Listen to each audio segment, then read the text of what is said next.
La la la la la la la la la.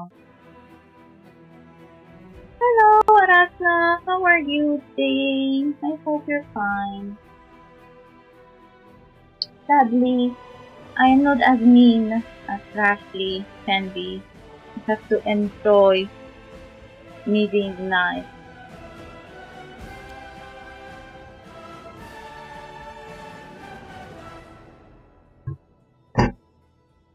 I can be mean only in writing. That's the setting. It can be turned off.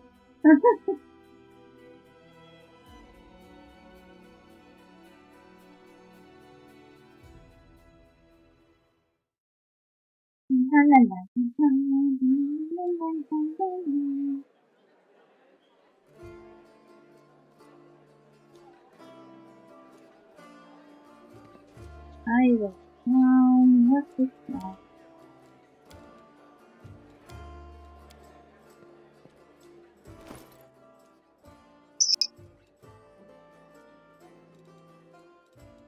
Oh, they leveled up.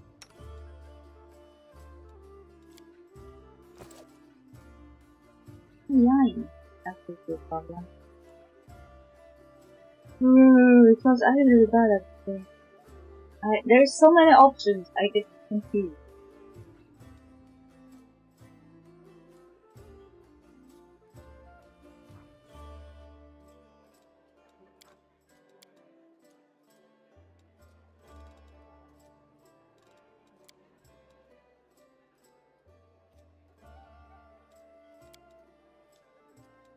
Did it auto level him?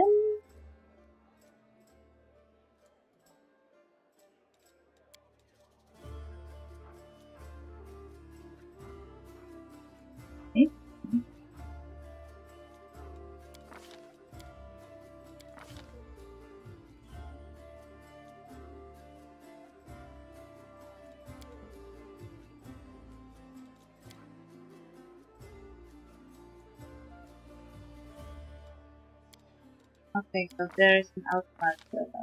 Okay, I can level that. Okay. Then I don't have to know anything. I don't have a mind to know anything. I will accept what the game dishes me.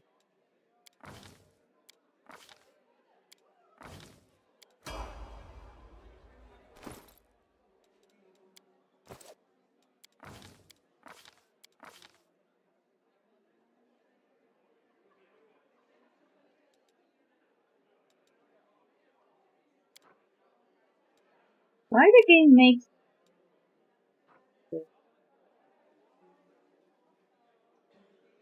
Oh, okay. That's actually useful.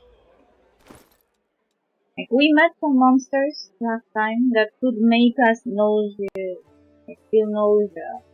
And I was like, how can I deal with that? Now I can. Because my paladin can take it off.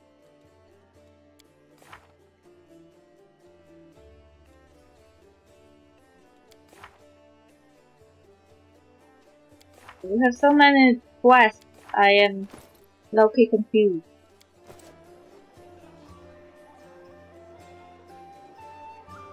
I'm gone.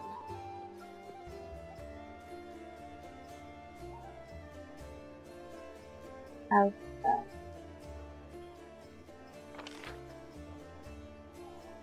I think we already found everything here. And talked with everyone.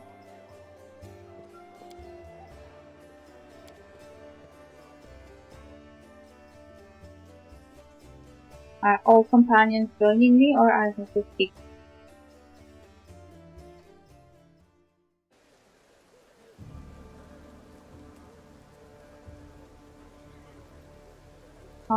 Where are my companions?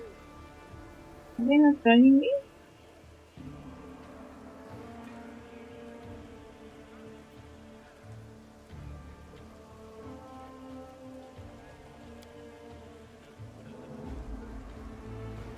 Or do I have to, like, take them myself?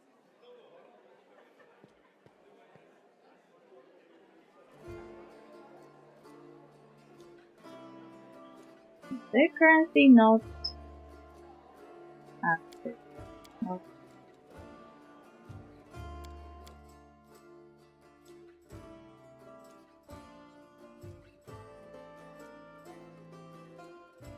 Where's my team when I need them?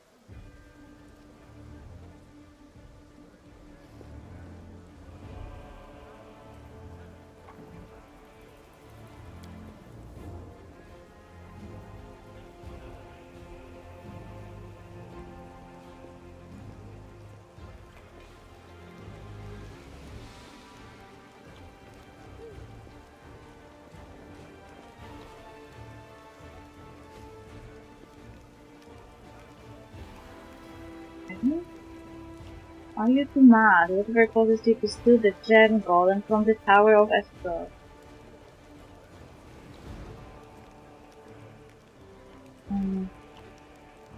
Okay. This guy belongs to the treasury. Okay.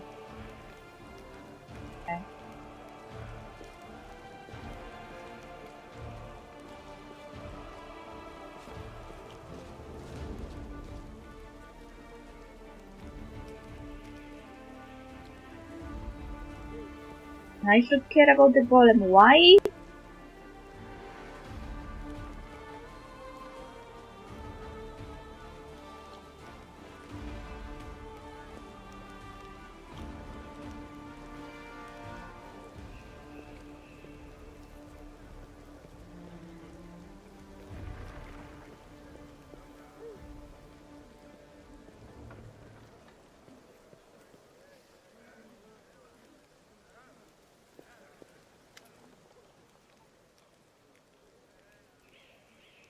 Prestidigitator Golem.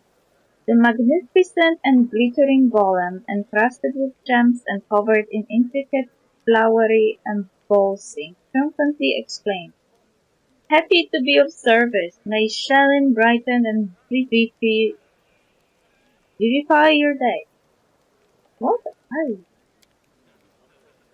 I am a prestidigitator golem. Many millennia ago, I was built by Aslanti clerics of Shalyn, the goddess of beauty, to make the world a better place.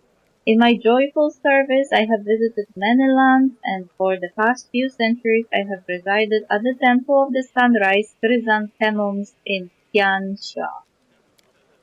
Okay. Can you do anything useful? My creators granted me the ability to place illusions on various items. I can change their color and texture to make them more beautiful and appealing to the eye. Would you like me to cast an illusion over your armor to make it green? Green is a very pleasant color, and it would match your eyes.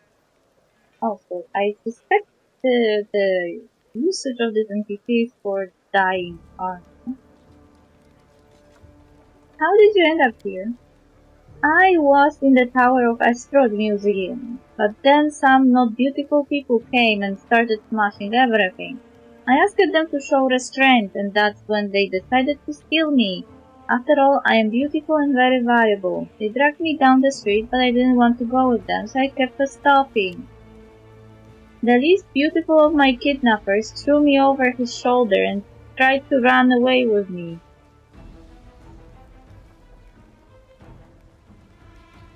I'm sorry, what did he try to do? That's impossible. That's a lie. This is not possible. But I am very heavy, so his back made a very not beautiful crunching sound. Yeah, I'm not surprised. He started yelling, and then everyone else started yelling, and some of that yelling was directed at me, and then they started hitting me with their not beautiful weapons. And then some good crusaders drove them away and brought me here. Why everything is about beauty, though? And now I've been lumbered with you, waste of good metal you are, and instead of working I'm supposed to keep an eye on you so no one is tempted by the walking treasure trove. What can you do to help the war effort?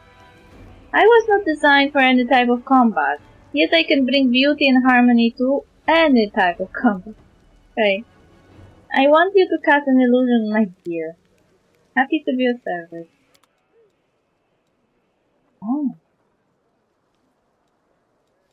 Let's see.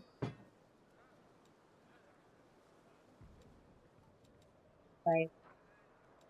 What do you mean transferring?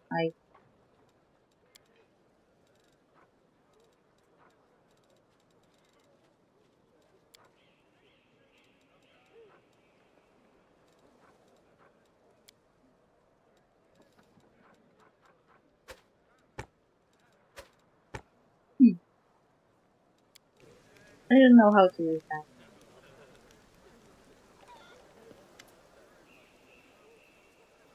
A grizzled dwarf tunes a blade in his calloused hands, carefully inspecting its edge. When he sees you approaching, he sets the blade aside and greets you with a nod. A new face in the city, you picked a good time to come to Canabres. As you can see, we are in sore need of warriors. Do you know everyone in Canabres by sight?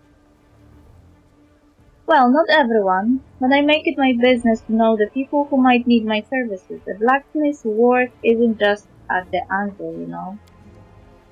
I've never had any of your kind here before. All sorts come here from every corner of Golarion to volunteer to fight, but this is the first time a fox has ever shown up wanting to be a crusader.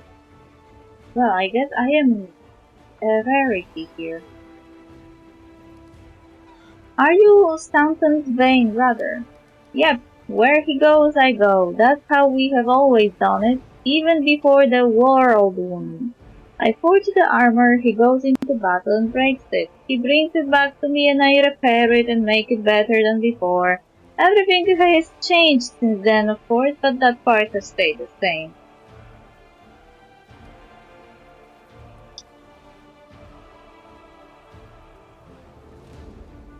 Okay, how was Stanton to blame for the fall of Dresden? I've told this story so many times already. Well, telling it one more time won't kill me. The blacksmith died. Dresden was built after the First Crusade, back when it seemed like victory was ours for the taking and that the demon invasion would soon be at an end. The population of old Sarkoris was thoroughly diminished and many of them hoped to see their hard fighting repaid with a small plot of unclaimed land. Dresden was a fortress built on all our hopes and on Mendev's ambitions, though you're not supposed to say that out loud. What a city it was, Tenerife. You can't even imagine. It was built by the finest engineers from the Five Kings Mountains. Queen Galfrey spared no expense. Dresden was meant to be the capital of the Crusade movement, a monument to its glory and a beacon of hope for all of Golarion. Heroes were drawn there to seek fame and glory, and they came from all over Taldor, Garun, Tiansha. I couldn't list them all. A relic known as the Sword of Valor was kept there. The banner that had been carried into battle by Iomade herself back when she was still human.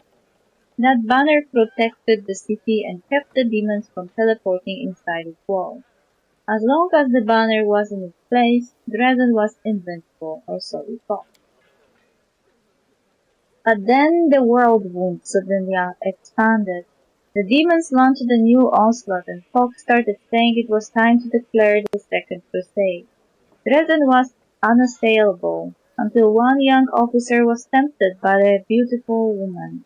She convinced him that the banner shouldn't be hanging in the city, that its rightful place was on the battlefield. She whispered honeyed words about glory and valor and convinced him that he could be a hero as great as Iomade herself. And the poor fool believed her. He rounded up some of his hot-headed friends and carried the banner outside the city gate on an unauthorized foray. The demons slaughtered them within seconds, but for some reason the courageous ringleader was spared. A whole army teleported into Dresden. It was a bloodbath. Doran solemnly shakes his head. As you can guess, that officer was called Stanton Vane, and the woman turned out to be a demon. Not just any demon, it was Minago, that fool wretch. She has given us a lot of grief here in Nabras too. Just don't ask me what I was doing while my brother was off having trysts with that beast and why I didn't save him from his own stupidity. The blacksmith gestures as if to ward off the inevitable reprobation. Who could have guessed it would end like this? I failed my brother, that's the truth. I blame myself every day looking at his plight. So that's the story. Okay. Why do you have your forge here in the tavern yard? Whatever I am, that's where my forge is. A true master of any craft will always find the tools they need. I miss my old forge, of course. It's not just a pile of carved stone and metal, but I still got my hands, and that means I can work. Okay, come your way.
There are no armor sets there.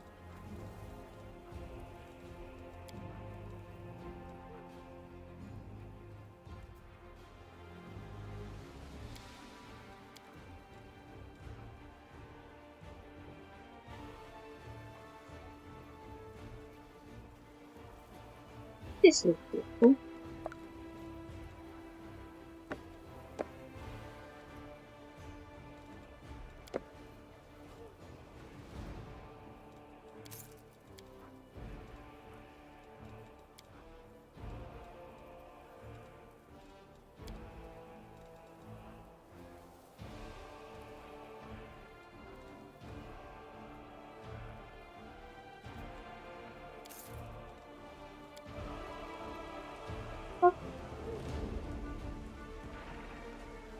So we have armor coloring We do it my way. and blacksmith.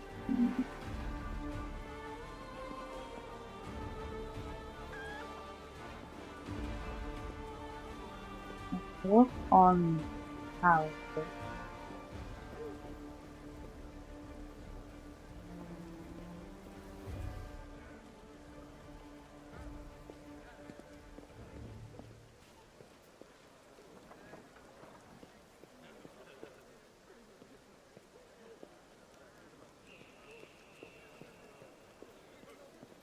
I suspect this is a safe area, but the moment you go outside you will have battle and mission. This is just like the place you can come back to like a camp. Fine.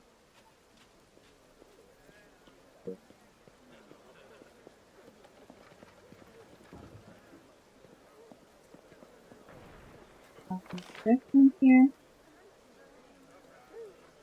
There's some loot.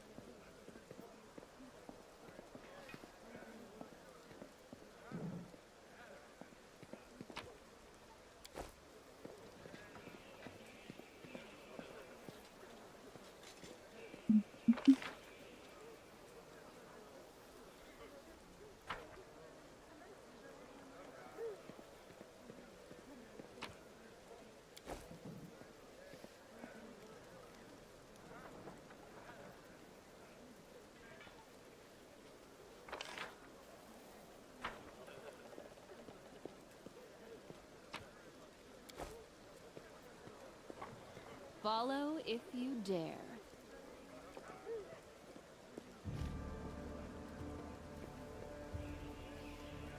Hey, this area is pretty small.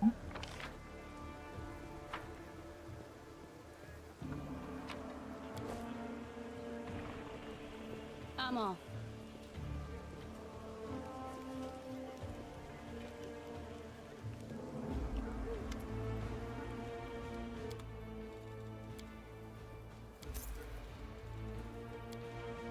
I do what I must.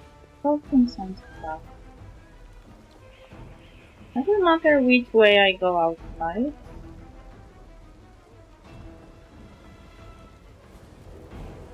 I don't know. Let's stay here. And I need a toothbrush. I will be right back.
Nice!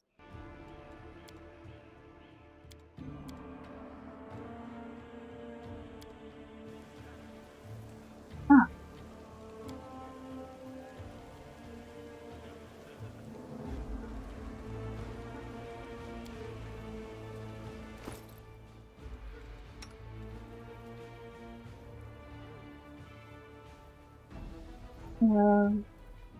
Well,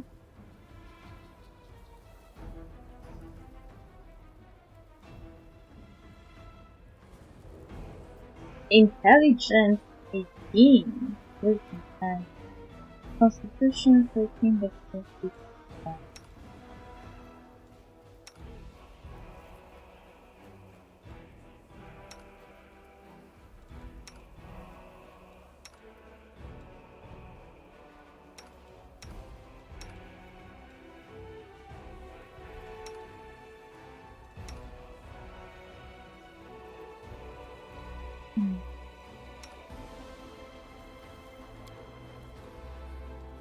Oh yeah, I sold most of my weapons because I thought I won't need them. Poor Voldy.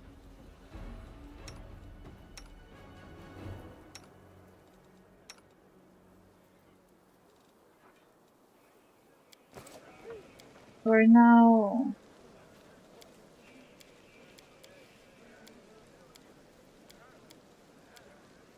Okay, wait. I can add him. I thought there's a limit.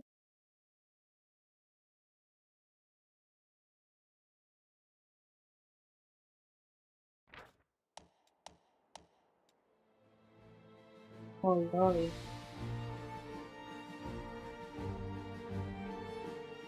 So this is the map. The world.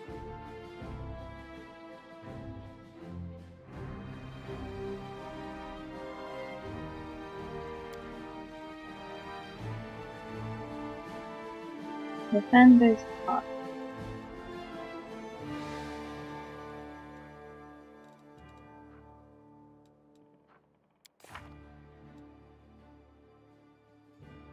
Errands.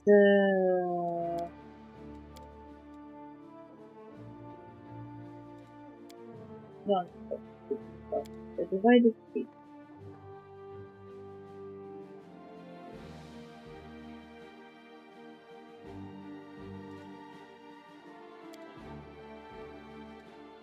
Companion class.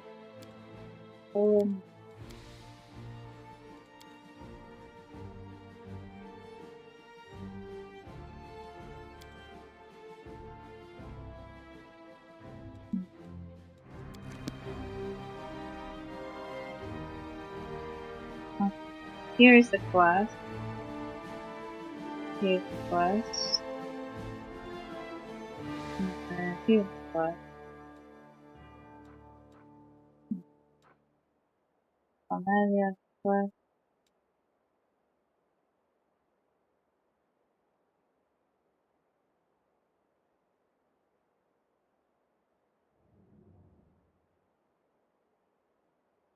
There's also class Diva.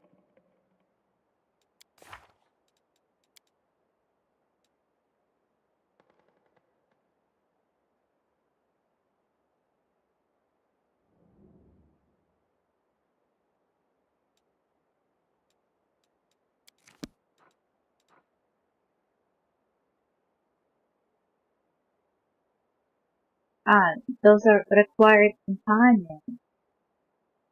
So I have to have gold to these those here.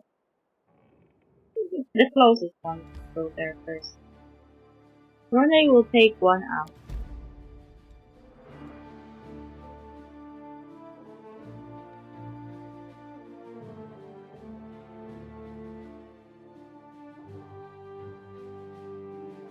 Wait, was it here before?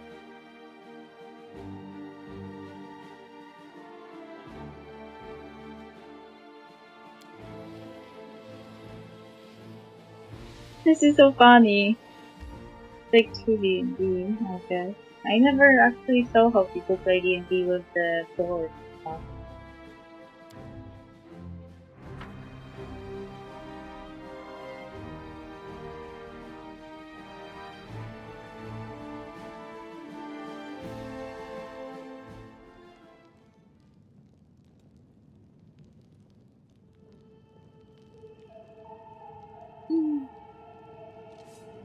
Okay.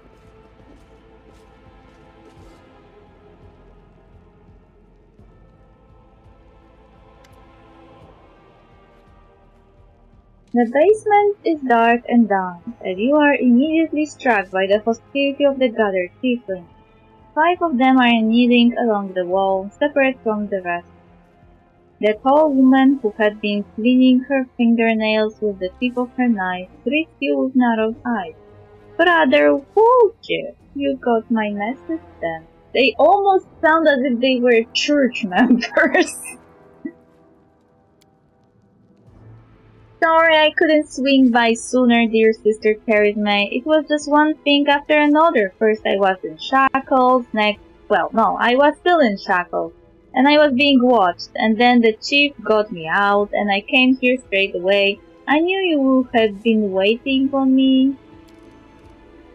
Enough talking or else we'll be here all night. So, we had a clear plan. We were going to wait for nightfall, slip into the shop, grab the goods, and leave. Even if the neighbors called the guard, there was time to get away. But what happened? That bitch Irabeth showed up almost right away. She knew we would be there. Somebody betrayed us, and I have a good idea who it was. What do you have to say to that? Make it quick.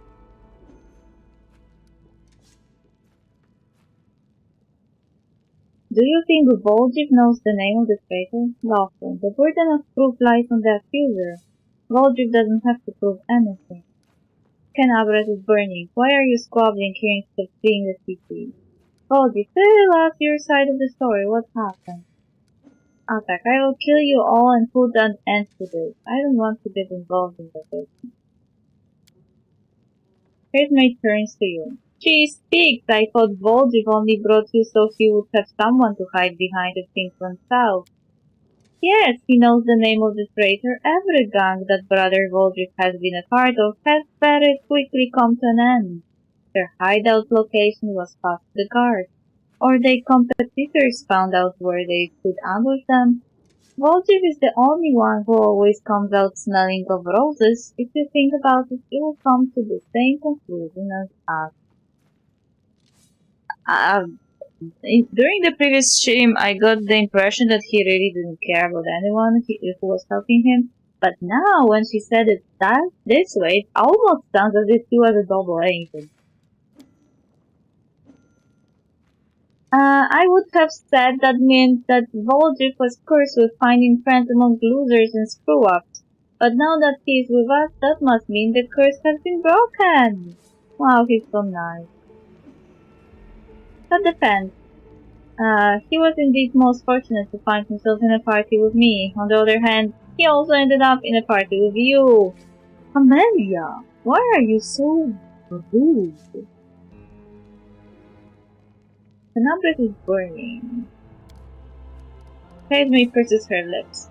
I would be glad to leave, like the rest of my brothers and sisters, but in the family there's nothing worse than betrayal. And it's something we do not forgive. We don't forgive anyone who lets traitors off the hook either. If I don't find the rat my superiors, let's just say I will wish I was burning in Knabret. I want to keep living, so I'm going to take a chance until I find out who is the traitor here. No one is leaving.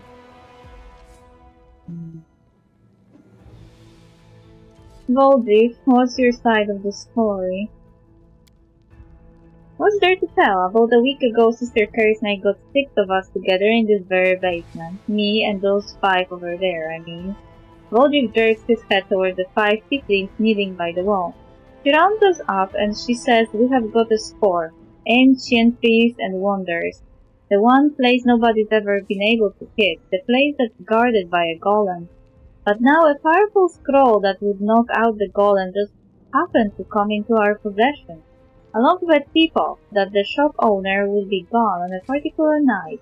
All 6 of us know a bit of magic, and we know that any enchanted junk will sell for a pretty penny, so we are in.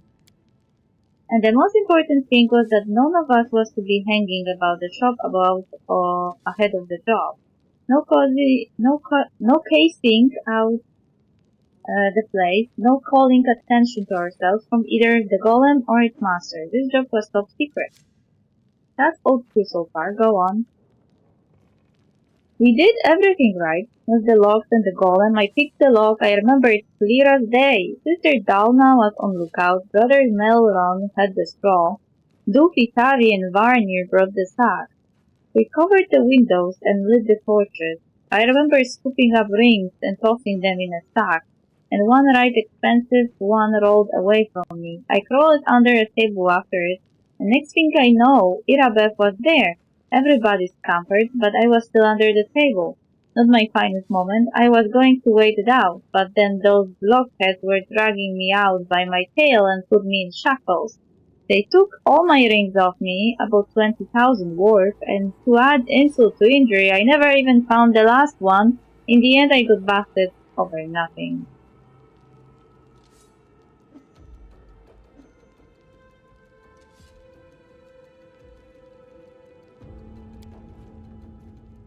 So they caught you, poor thing, stripped you of your loot, and you didn't even manage to stash anything. Kersney is constantly polishing her knife. Where's the moon of the abyss, brother Volgus? What is the moon of the abyss?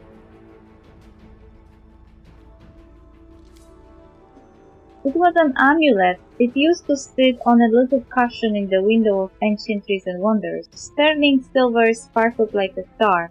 Fine piece of work. On one side there was a half moon, a crescent, a waning moon, and in the middle there was a dark crystal, like it was eclipsing the moon. Old man Philemon was so proud of that amulet. He used to say, "I will never sell it. It's the jewel of my collection."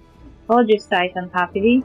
I used to go there to see what kinds of treasures there were in the world. There is nothing else to look at in Tenebris. People used to claim it was a powerful thing, but who is to say? If you ever stole a thing like that, you would have the guards on you the second you tried to fence it. Everybody knew that you were always hanging around Ancient Trees and Wonders, drooling over the moon of the abyss. Did you think you could swipe it in, all the commotion, and keep it for yourself? Did you hope that we would all be locked up and you would get off scot-free? And with a fancy trinket to boot. Don't take me for a mug, Volgiv. I see right through you. Why would Irabeth ask her own informant? Took the words right off my mouth. It doesn't make any sense. If I was the rat, I would have kissed her on the hand and been long gone by now. You know me, sister, I'm a cautious fella, not an idiot. Why would I go against the family? So the fish in the salon can have a nice, Volgiv-sized dinner? The moon of the abyss is a pretty bauble, to be sure, but it's just an amulet. It ain't worth dying over. You knew Irabeth's people would protect you. You knew you could pin the moon going missing on them. And now you have come here with backup. You knew exactly what I was going to say to you. Only problem is, nobody has returned the amulet to Philemon. Are you giving Irabeth a cut? Is that it? Have you seen her? Do you think she would take a cut of anything I offered her? She can't be bought. She's like 3 heralds of Eomade all rolled into one. He speaks the truth. You'll find some knights who will take bribes, I'm sorry to say, but Irabeth Kirabate isn't one of them. Go on, Volgiv. That's the whole story. Volgiv crosses his arms, looking affronted. Some family this turned out to be is just a name in the end. In a real family, people take each other at their word. They don't throw around accusations. I didn't take the moon of the abyss. What am I going to do with it? You can't sell it to no crusaders. It's a special item. You can't wear it. It will get nicked. It's pretty to look at, sure, but it ain't that pretty. If it's that important to you, Sister Charisma, I will find it. And I will drag the traitor here by his horns, just so you don't end up at the bottom of Selen. But do you know what you are gonna owe me for that? An apology, right here in front of everyone. You're going to apologize loud and clear to everybody, so everybody hears it. You'll say, "Sorry, Volgiv, you're a good guy and I was wrong about you." Okay, fine.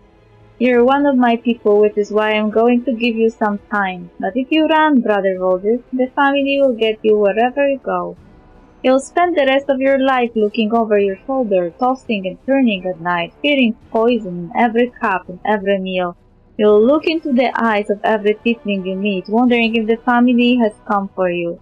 You'll have no peace, but one day you will be tired of running. You'll stop to catch your breath, and that is when we will get you. But that you have a way with words, the sister carries me, a way that almost made me wet myself, but a way nonetheless. Let's go, Chief. We'll go chat to that scary girl, Irabeth. She knows you a little. We can ask her who rattled us out. I'll let you do the talking. We'll find the real traitor. And I will get my apology. Onward to Irabeth, Chief. Let's go clear my good name. Root out the traitor, but be quick about it. Time is running out. I don't want to get chewed up by demons.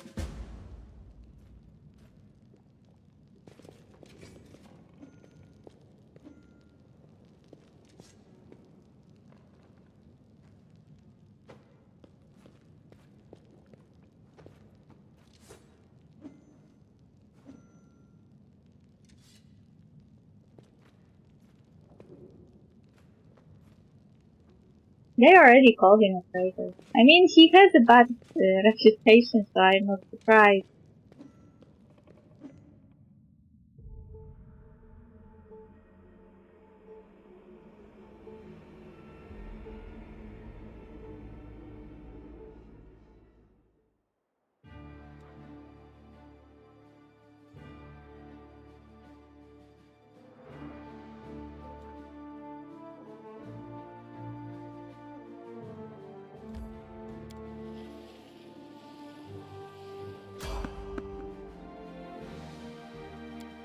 A random encounter, okay, cool.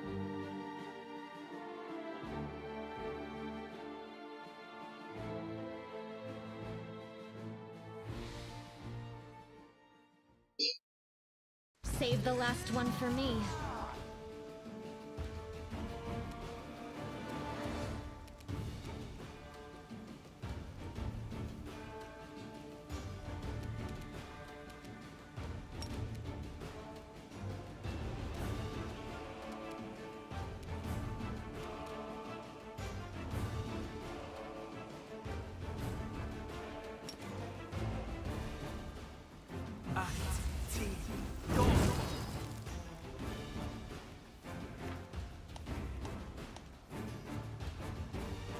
Your enemy Baphomet's cultist is highly resistant to energy damage with the description Fire.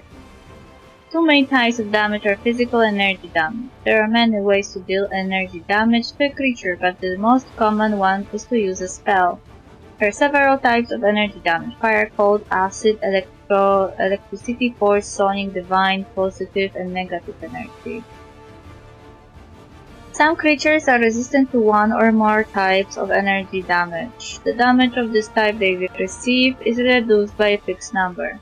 You can learn this information by respecting the creature. To fight this enemy more efficiently, try using physical attacks or a spell that deals damage with a different type of energy. Okay, cool, great. I just did that.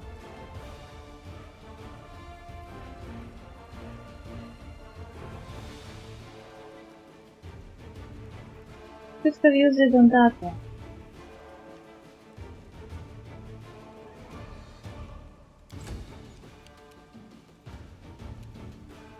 You've crossed the wrong mongrel. Ooh, they're already dead.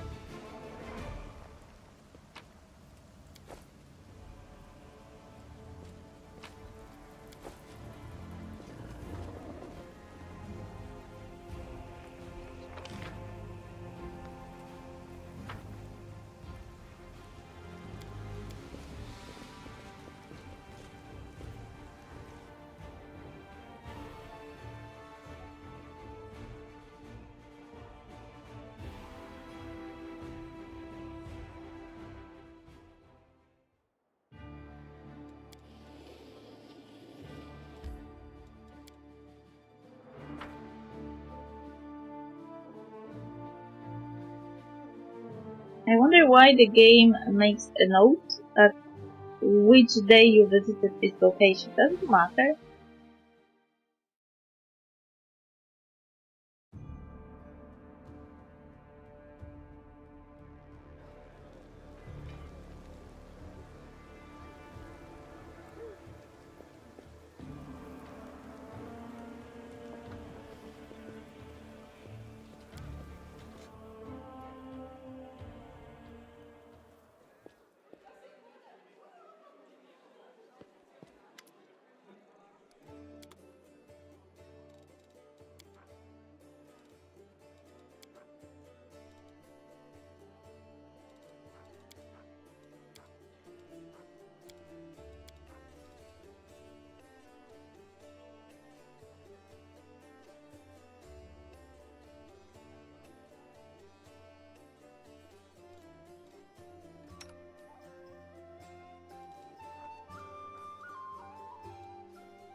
I'm gone.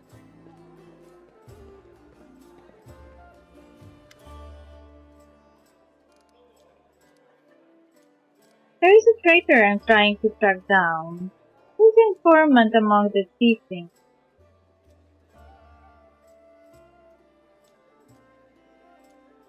Irabeth wraps her red and tired eyes, and is success how is the city? Irabeth arches her brows and strikes. Tenebris is threatened by a demon horde, and you have enough spare time to help out thieves? Irabeth sighed. I don't like this, but I hope you know what you're doing. I will tell you everything I know. I did not see my informant's face. He slipped out of a dark alley, handed me the note, and disappeared. Irabeth hesitates as she tries to remember. He had a cloak with a hood masking his face, but the horns, the long horns, didn't fit under it. There should be a garden golem in Ancient Prison Wonders. The shop they tried to rob. The owner gave us the construct code word just in case. The golem itself was destroyed, but the head seems to be intact, so you can interrogate the thing and find out what it thought. The code word is Hand of Yoroi. The shop's owner must have escaped, but there is a chance you'll get lucky with the colony. Okay.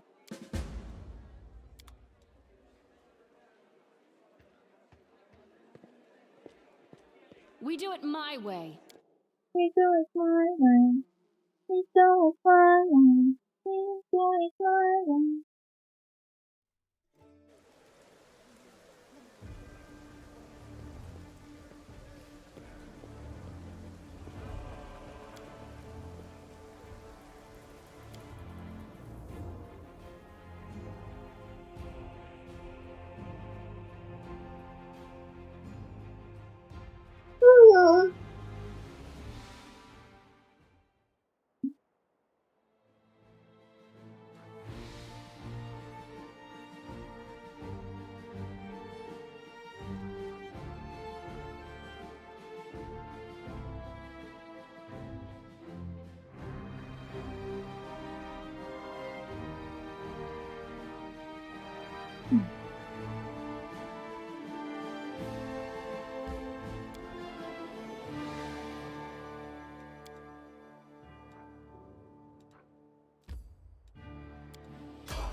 Can we retreat already? Ooh. What's that? Acid cold fire.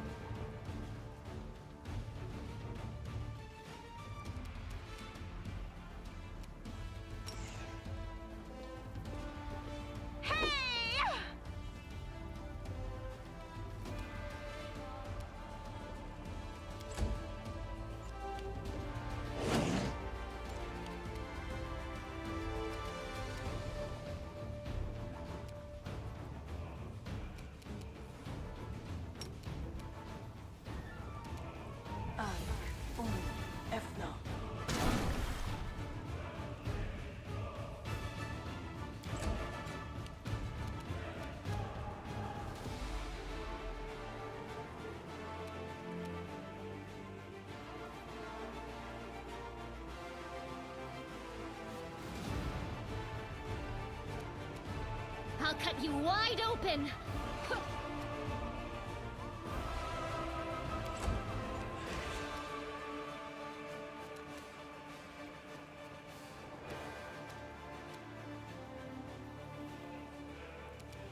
Cover me, all right?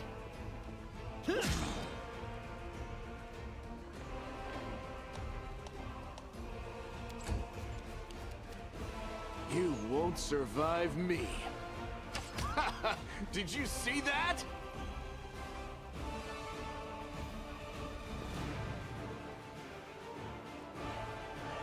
You have met the enemy's Cheer, who possesses the damage reduction ability. Two main types of damage are physical energy, blah blah blah blah.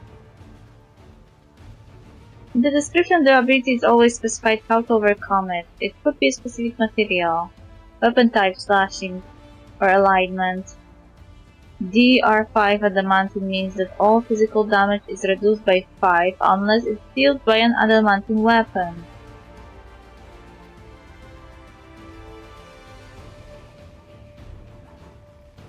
Damage reduction 5. Good or cold iron. Oh.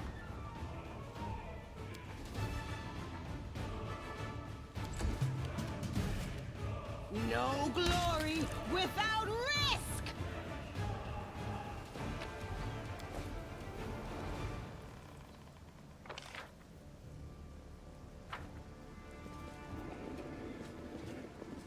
Follow if you dare.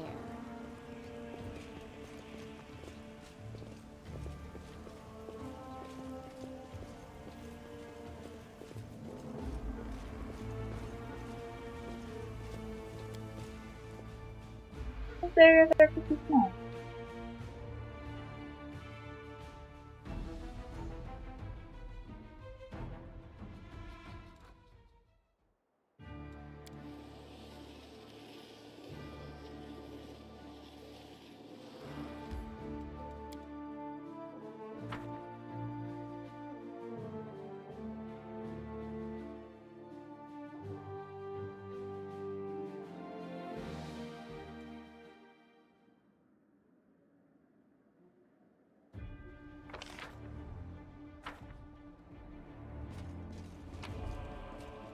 Please get me out of here! I can hear your footsteps. Pull me out! Hello? Can't hide from me.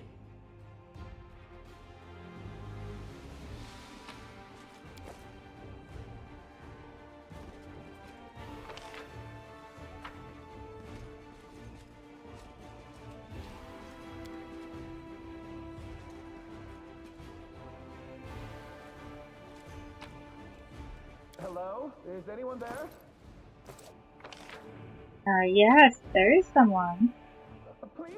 Get me out of here! I can hear your footsteps. Pull me out! Hello? Ah, he's here. Is anyone there?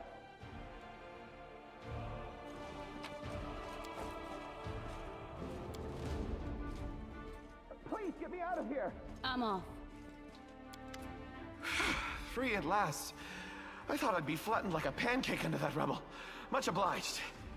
Damn, I'm not in any pain, but my head is so foggy for some reason. What's with all the hubbub in the city? The name's Finian. I'm a Pathfinder. If there's anything I can do to help, I will. Finian, the talking weapon! Lol! You're a Pathfinder! That's right, Finian Dismar, Pathfinder and Crusader. I roam around the world wound wherever my tasks lead me. Scouting mostly, but this last while I've just been hanging around in Canabras, waiting until I'm needed again. I'm bored out of my mind, but at least this shop makes for better lodging than some inn. Okay. What they meant was, what are you? What's that supposed to mean? I just told you. You want to know where I hail from, is that it? Well, I'm from around here, actually. We Kelets of the Star Eye clan fled when the World Wound troubles began. But I couldn't stand by while the demons wreaked havoc, so I came back. Or did you mean to ask about my weapon of choice? My best weapon is every weapon. I'm a skilled and capable fellow, if I do say so myself. I can swing a sword and poke with a spear, but what I am best at is communing with the spirits. They call folks like me Phantom Blades. Phantom Blade? What is that? It's like a spiritualist, but with a twist. It means that some spirit took a liking to me at some point, and it can turn into whatever weapon I need. Handy, eh? I don't need any whetstones or enchantments. Doesn't take up space either. Although, to be fair, it's not a barrel of laughs. The spirits that bestow this kind of power don't come from happy places, and they're not exactly bright-eyed and bushy-tailed. They usually appear after great battles that leave few survivors. Okay, the city is under attack by the demons. Wait, what? The last thing I saw was some thieves breaking in here. And then the guards came, everyone was running around. After that, it's a bit of a blur. Right when things got intense, they dropped the cabinet on me. I couldn't even help the owner. I was just lying under the shelves like a dimwit until you came along. If there are demons in Canabras, we must do something about it. The city needs every blade it can get. Hey, do you mind taking me with you? I don't think I can handle this alone. And besides, the more the merrier. I've turned up in this shop. I've been waiting here so long I don't even remember anymore. Just sitting and waiting for any word from the Pathfinders, but it looks like everyone has forgotten about me. The shop owner is an old friend of the Pathfinders, so I've taken up residence here. Okay, alright, I will take you with me. I swear you won't regret it. I can do all sorts of things. Is there anything your party is missing? A sword, a spear, a bow? Just say the word. You now have a unique companion, Finian the Talking Weapon. You can access him through a special button in your inventory. Click on it to start a dialogue with him or to change his form. He can take the shape of any weapon, and you can then give him to one of the characters in your party. There are no limitations to changing Finian's form. Finian will become more powerful as his personal story progresses.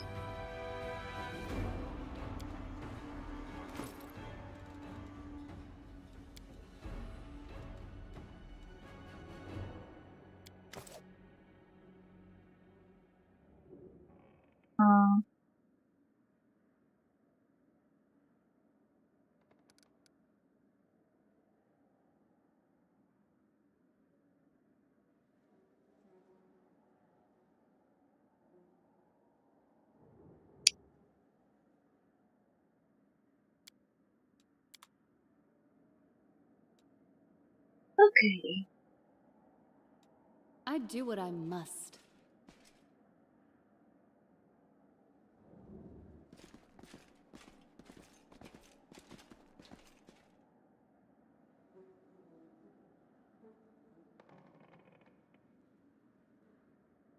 Ask nicely.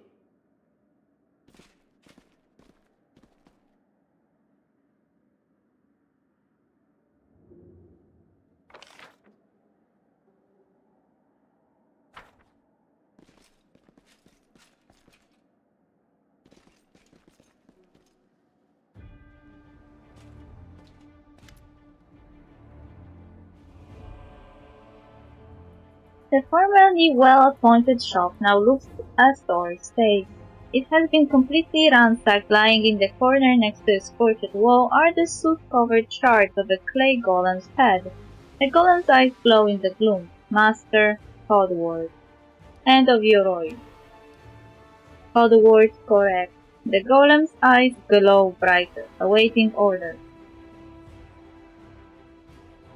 Tell me about any suspicious people who came to the shop in the last week.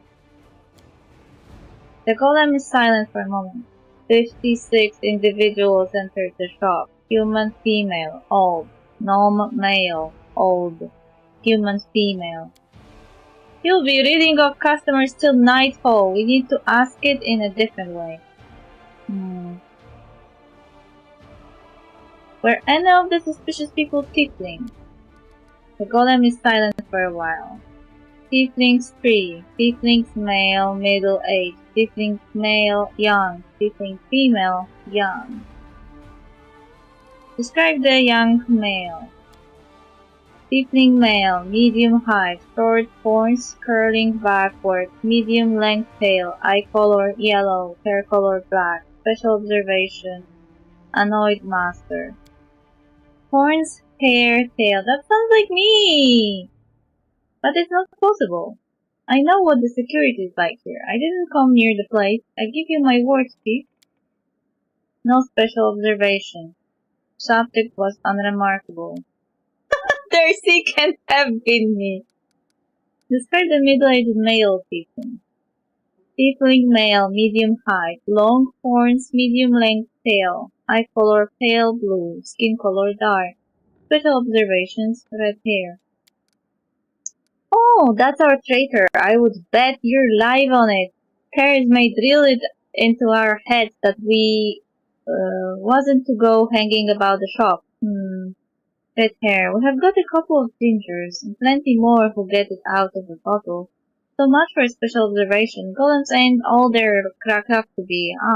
Maybe it's a master no... Maybe it's master knows more. Describe the female tiefling. Tiefling female, above average height, hair, long tail, tail not observed, long horns, eye color blue, special observation, scar on nose, baldric with gold stitching. I don't know that one. A new arrival, most likely. Gold stitching. Wouldn't mind getting to know her a little better. Enough. Where's your master? Philemon Fruliatros, my master, is in his hiding place. Revealing the location of the hiding place is prohibited. Prohibited. Prohibited. He likely holed himself up in the basement when the commotion started. The entrance should be around here somewhere. Where is the basement in this place? The basement is below me. I guard the basement. Leaving my post is prohibited. Okay, where did you come from? Who created you? This golem was created by Gaffrain and Son, address 3rd building on the right, Devilers Alley, Nerosian, Mendev. Model G504ENE, which stands for Experimental and Enhanced. For all inquiries, contact Mr. Gaffrain. Okay, I found everything I wanted to know.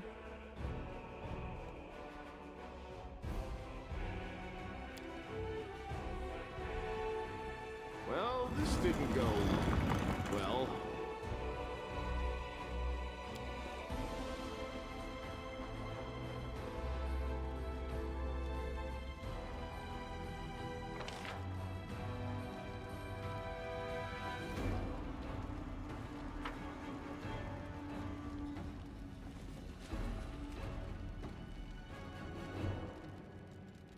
Who, me?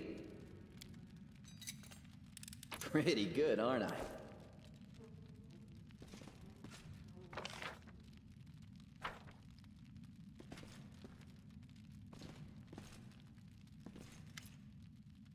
Philemon Furieto, the elderly gnome, so portly as to be nearly spherical, is curled up in the corner of the basement, shaking. Marauders, bandits, scavengers! Yeah, makes sense. We're all of those things. And much, much more before you report us to the authorities. Mind if we have a chat? Good. Please calm down. No one's going to rob you. The gnome peers at you. You do look better dressed than the local thieves and ragamuffins. You came here to tell me that the nightmare is over? No, it's not. You're here to steal my riches! Get back! I just performed a good action. Why he assumed that I am a thief too? The gnome notices Voljeep and his rounded face turns scarlet. You! Voljeep, the dirty little sneak thief! You have been sniffing around my shop for years. Finally worked up the courage to rob me, did you? Get out of here! You and your pals have taken everything already, I'm sure. The gnome seems to settle slightly. My name is Philemon Fruliatrus. I was the owner of the shop, but I am not sure I can claim to be the owner of anything now. I hope there is at least something left of it. Oh, come off it. Your shop is fine. It's a bit ransacked, maybe, but nothing a bit of spit and polish can fix. Where were you the night of the robbery? Tell me about the tieflings that have visited ancient streets and wonders recently.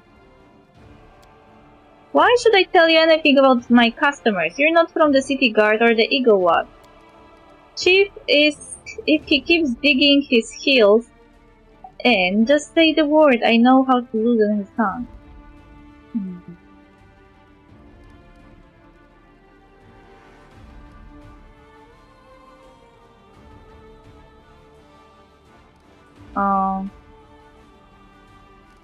I'm helping the Eagle Watch to catch the culprit. It's in your interest to tell me everything. Bluff. Failed! The gnome cast a suspicious eye over you. Is that so? How do I know you're telling the truth? And since when is the Eagle Watch in the habit of sending strangers to do their work for them? Because we are attacked by demons? Told you, you try to persuade him.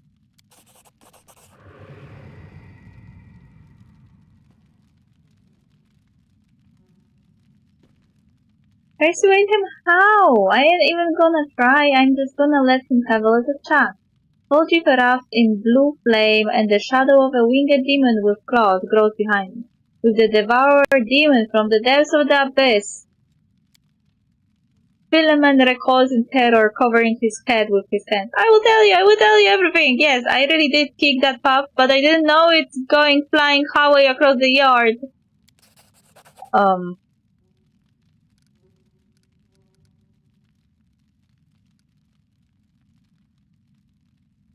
Tell me about the tiefling woman. Okay. The blue flame and the shadow vanish. Pup? What pup? Tieflings! Tell us about the tiefling. Philemon scratches his chin. A tiefling woman. Ah, yes, I remember now. A noble lady, unlike the tiefling ruffians we have around here. She purchased magical equipment for the crusade, and she promised to come again. If only all tieflings were like that. I would be laughing all the way to the bank. Tell me about the red-haired tiefling. Philemon falls to think. A red-haired tiefling. I suppose yes, there was one who came in. Spent a long time looking around. He was a person of modest means. I could tell by his clothes, but he asked me to show him an Aasimar-made chainmail. He certainly couldn't afford it. That's when I suspected that something was off. I checked everything after he left, but nothing was missing, and that put my mind at ease. I can't remember what he looked like. I didn't get a good look at his face. All I remember is that he was wrapped in a green cloak like he was freezing. But that's all I have. That's it. With that description, we'll surely sniff him out. Come on, Chief, back to Sister Carrie's May. We go to have a good long shifty at all my brothers and put all these clues together. Something tells me our traitor is gonna wrinkle out this one. Wait, tell me about Volgic. Philemon's face wrinkled in the face. Volgic Jefto, right? Yes, I've known him a long time, though I would rather not know him at all. He has been skulking around my shop for years, treating the place like a free museum. He always wanted to look at the moon of the abyss. I would chase him out, but he would just slink back in again. If he was with the gang that robbed my shop, I'll bet anything he swiped the moon. I found everything I wanted to know. If that isn't enough to help you catch the thieves, then I don't know what else to tell you. Now be on your way and leave me in peace with my wreck of a shop. Oh, he kicked the puppy. I don't have any sympathy for him.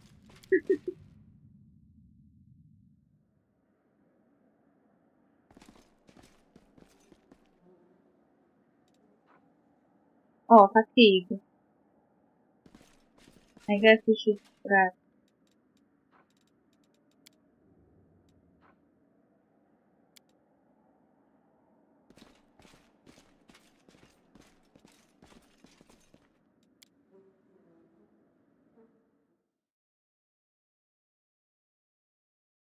But I can't rest here.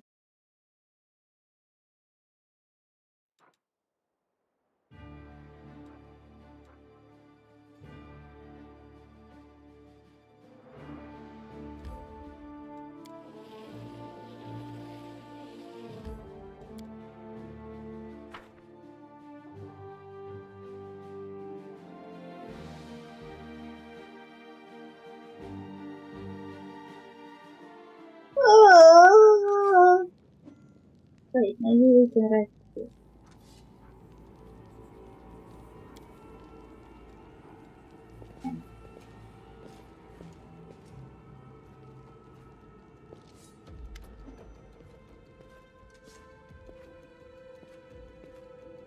Here's my drums, her fingers nervously on the handle of her plate. Well, are you going to tell me who the traitor is?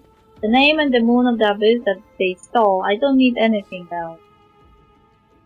Take a good look at the suspect. The tieflings are tense and ready to reach for their weapons. The only redheads are Melron and Duffy.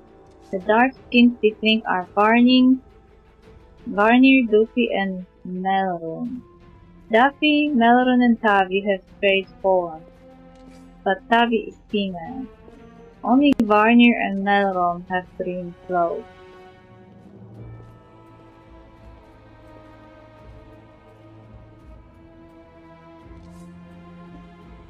So I guess Melron is the one who stole it.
I'm ready to give a name. The traitor is Melron.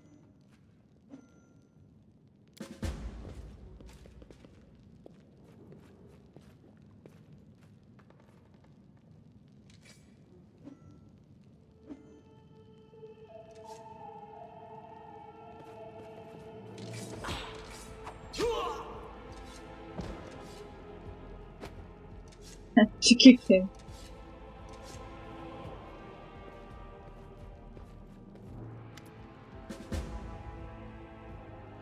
Charisma looks wary, but her earlier tension has clearly lifted. He confessed someone connected to the cult of Baphomet ordered him to steal the moon of the abyss, and the best idea he could come up with was to drag us into it. He got the scroll to take out the golem. He betrayed us to Irabeth so that he could swipe the amulet in the chaos. He thought we would get nicked and he would slink off to meet up with his customer. You have got the moon of the abyss? Let me look at it one more time. My whole life I've dreamed of holding it in my hand, if only for a second. He said when he got to the window display, the moon was gone. He's lying, of course. He had time to hand the moon off to the person who ordered it. Bloody cultist. I don't really give a toss. I'm just glad we got to the bottom of this. What are you going to do now? Clear out of this place. The sooner the better. The city is dying. I don't want to die with it. The city would have already died if not for the people who stood up to defend it with weapons in their hands. To defend it! I'm not stopping you. It's your city, but we have always been outsiders here. Why would we fight for you now?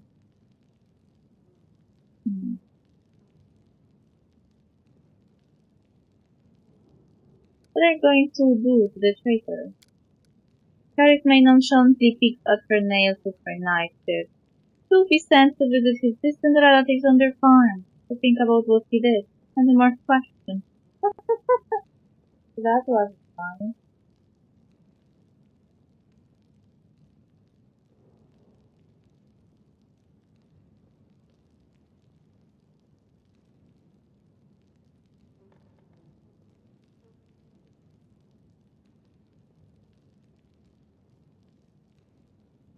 I have to go. Good decision, I don't plan to hang around long either. Charisma turns to leave. Sister! Voldrik nervously bites his lip. His cheeks are flushed and his tail is swishing through the air. You forgot something. What now? You should be happy to be alive. An apology? You promised to apologize to me, loudly in front of everyone. We're alone now, but I still want to hear it, well?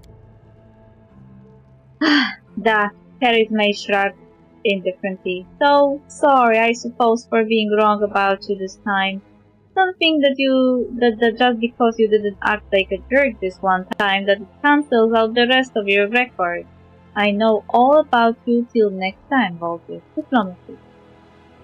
That was the most pathetic apology I've ever heard. Too bad, because that's all I've got. I failed the check. Sorry, Volker, if I was trying.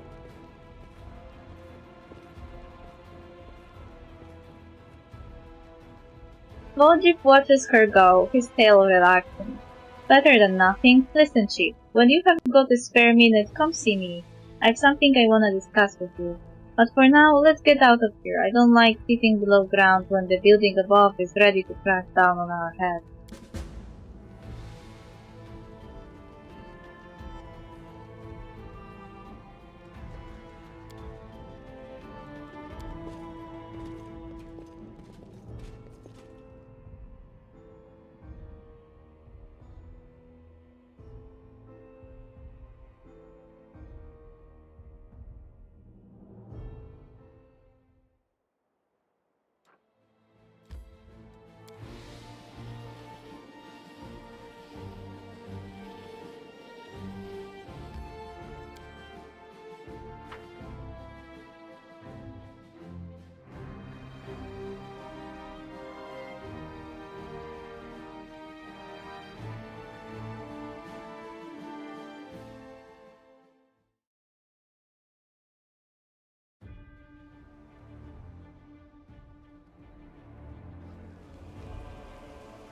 I'm gone.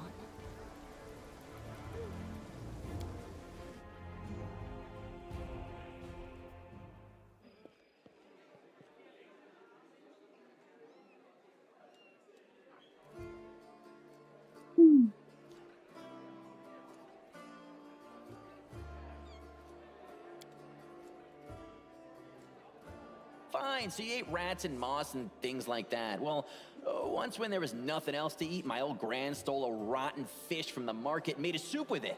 What do you make of that, eh? You get that this isn't a competition, right?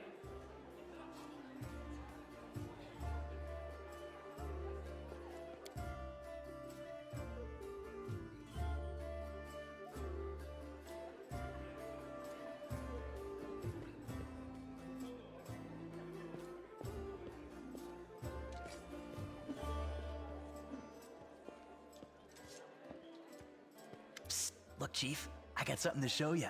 Ta-da! A real beaut, isn't it?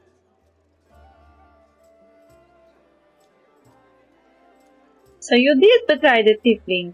Did you really have the amulet this whole time? Hmm. You have been served by God. How did you manage to hide the amulet? Since that night, Chief, Melround didn't even set eyes on it. While he was dealing with the golem, I sneaked past them, and that was that. Thieves have their ways. Remind me, why is this item important? Do you really not remember it? Oh, I thought you would appreciate it. It's from the old man Fileman, the owner of the Ancient Trees and Wonders shop. It's the pride of his collection. The Moon of the Abyss, an amulet with a rare crystal crafted by an unknown maker. When I think of how much this thing is worth, it makes my head spin. Why didn't you give the amulet to Thursday right away? What? So she would slay me right away, you mean? You saw how antsy she was over Canabras and all this. So I did it. I took the Moon of the Abyss. But I didn't go to Erebeth, and Big Sister wouldn't hear my explanations. She doesn't have the time. I even thought I'd hide the moon somewhere, and then when all the noise had died down, I'd go get it and make a run for it. I'm sick of the thieflings, and they never appreciated me anyway. Why did you steal the Moon of the Abyss? You wouldn't have been able to sell an item so rare anyway. Why, she asks. It's expensive, pretty. And you know, it's my amulet, actually. Not meaning I stole it, but I mean, this is my inheritance. My grandma and I were poor. All we had was a jewelry box with the moon in it. She used to store it under the floor in the basement, and she'd take it out sometimes just to look at it. She was always nicer when she had a few drinks in her, so I could ask her things then. One time I asked where she got it from, and she said it was from a demon. You know, the demon who was my grandfather. He said the moon was to be passed down. My ma was good for nothing and nobody, so that's why Grandma decided to keep the amulet for me. She used to say it would be mine when I grew up. But she couldn't wait until I grew up. She squandered my inheritance when she became a drunk. Took it to Fileman's shop and pawned it. He gave her some coppers for it, and she didn't even haggle. Just grabbed them and ran back to the tavern before last orders. I've been going to Fileman's to look at the moon ever since I was a kid. He chased me away, but I just kept going back, so eventually he gave up. He didn't skimp on security. The place was like a fortress, so he wasn't worried about a street rat like me pinching anything. Even when I got more skilled, I couldn't get any closer to it. One day, I had no one to go with. Another day, there were only oafs who'd never stolen anything more than a church donation box. But when Charisme had planned everything out, I realized I had a chance to get the moon and move away from here. Maybe to Garen. I hear it's warmer there. I've stayed with the family for too long.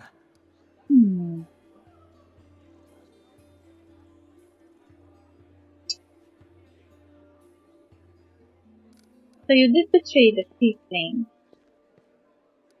Risking everything for some shiny trinket. To deceive the people who considered you a friend. That's not the way you treat your friends. Lawful. Atone for your crimes by serving the crusade. Evil. You did the right thing by not giving away the amulet. Stealing from thieves isn't even stealing, you have to prove yourself first. Truck. It's your business, not mine. Allies, friends, it's all a load of crap.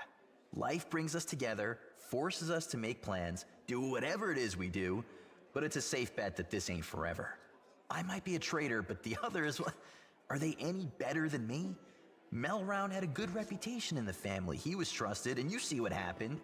If you abide by the law, anyone can rob you. So you need to break the law first when no one expects it, and run before you go soft and get too attached. Whatever you think, I owe you. I'm not just a thief, I have my own business selling things. Thanks to you, I'm still in the family, and we have the black market sewn up in this city. It's a good way to sell valuables. So, if you need anything, a scroll or something, just say the word. I have a little portal to our people in Nerosian. You put a note there, and you get what you need. I can't get you anything big, but what they do have is all high quality. Nothing's too good for you, Chief. What's mine is yours. For a price, of course. We do it my way. What's mine is yours. For a price, of course. I'm starting to be afraid. Who did I take with me? But, you know, I took Zavron with me, and he tried to kill me. Follow So I if you guess dare. Volgi, who didn't even try to kill me, is a fair game.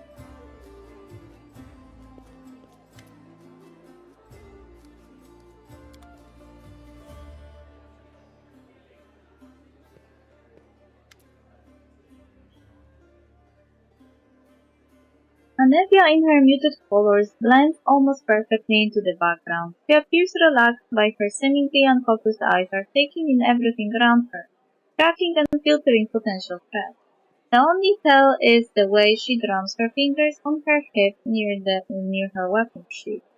She knows no sign of her injuries and confidently leans on her previously broken leg. She pretends to have just noticed you, even though she watched you approach from afar. Oh, hey, see how they patched me up? Now I can run, jump, or dance a jig if I feel like it. Are there any suspicious places in the city that I should pay attention to?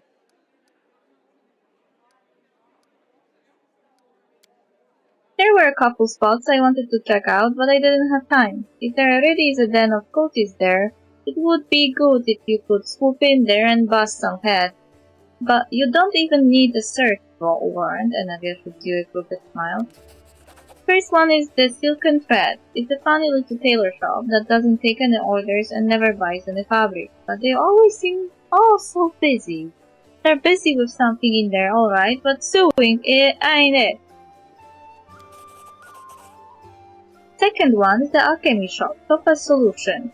And they trade in everything, not just healing potions. Judging by the ingredients they have been buying on the black market, there's something fishy about the alchemical rituals going down in that place.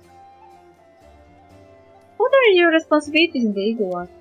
Anevia smiles evasively. Nothing official, I'm not even a knight, you know, I just hang around. You sure you want to know the details?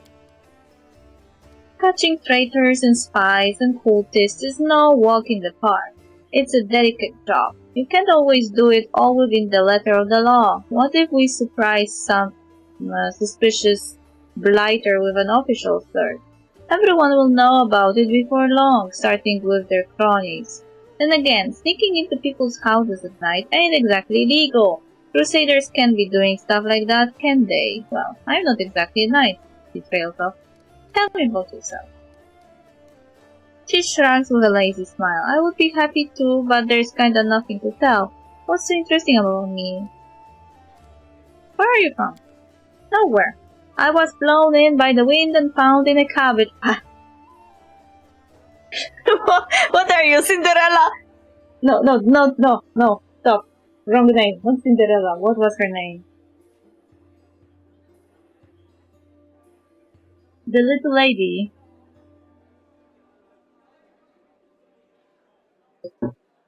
Ah, guys. Forgot her name.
I even forgot her name in Polish. Wait, no, Thumbelina!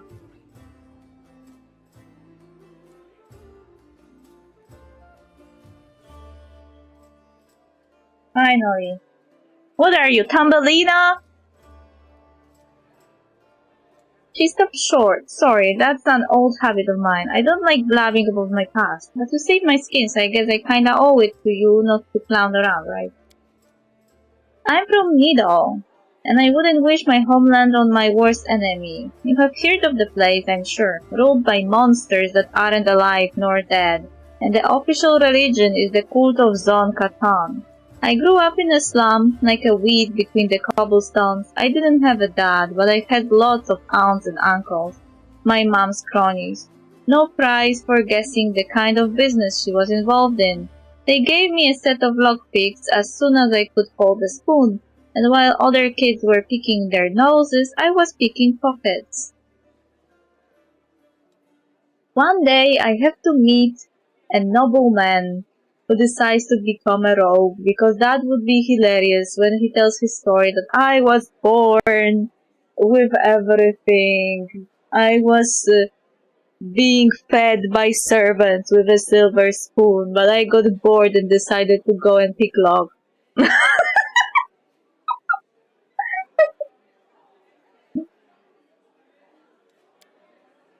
When I was 12, the monks of the Silent Shroud came for us. Creepy guys with their mouths sewn shut.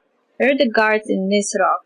Mom gave me to her friends, and we hid in a secret temple of Desna. I never saw my mom again. I lay low in the temple for the next few years, kept my head down. I washed floors, fetched water, listened to sermons. Funny thing, after a while I started liking Desna's teachings, but as soon as I was old enough, I was out of there. I left Needle and got as far away as I could. Quite a ragtag group you have got here, from nobles to street thieves. You got that right, haha. Only the best for you. What do you do if the knights and nobles fail to save the world? The lowlies are our only hope. How did you meet Irabel? I was bumming around Timon a while back, doing this and that. Desnan temples, sometimes gave me odd drops. You know, sometimes they needed people with skills like mine. On the surface, it was fine, I guess. After Needle, the freedom of River Kingdom should have seemed like heaven, my chance to sit back and enjoy life. But I wasn't happy. There just wasn't any joy in my new life. I was all alone. No one cared about me, and I didn't care about anybody either. I struggled to find a reason to drag myself out of bed every morning. Tying a stone around my neck and jumping into the nearest river started to look pretty appealing. One day I was hired to follow some fellas who the local authorities suspected were Razmiran's spy. I was stupid, I made a rookie mistake and they caught me. It's like my body had already decided to do what my mind had been fighting, to finally put me out of my misery. Get someone else to kill me since I didn't have the guts to do it myself. They grabbed me, I thought they would gut me on the spot, but instead they hog-tied me and dragged me off. Just like an animal going to the slaughter, my only thought was, let's get this over with. They brought me to their stinking cave, threw me on their altar, and I realized who it was. Kutits from Nidal. They had tracked me down after all those years, but I didn't care anymore. Wouldn't even have cared if they had eaten me or whatever. We all gotta go sometime, right? So I was lying there staring at those knives pointed at me, when fate rolled the dice and I hit the jackpot. Irabe. There she was, storming into the cave. Picture it. I am lying on an altar with all these knife-wielding maniacs around me, and suddenly Irabe storms in. I thought it was Eomade herself. Fierce in her shining armor with her gleaming sword raised. She made quick work of those scumbags, chopped them up just like that. I didn't even have time to blink. She untied me, and then Anevia's face lights up as she chuckles. She looked through the papers they had on the table and she started swearing like a sailor. So much for you, mate. Haha. Well, if I was saved like that, I also would marry my savior. How did you and Irabeth end up in Kenabret? After almost becoming a human sacrifice, I knew I never wanted to leave Irabeth's side.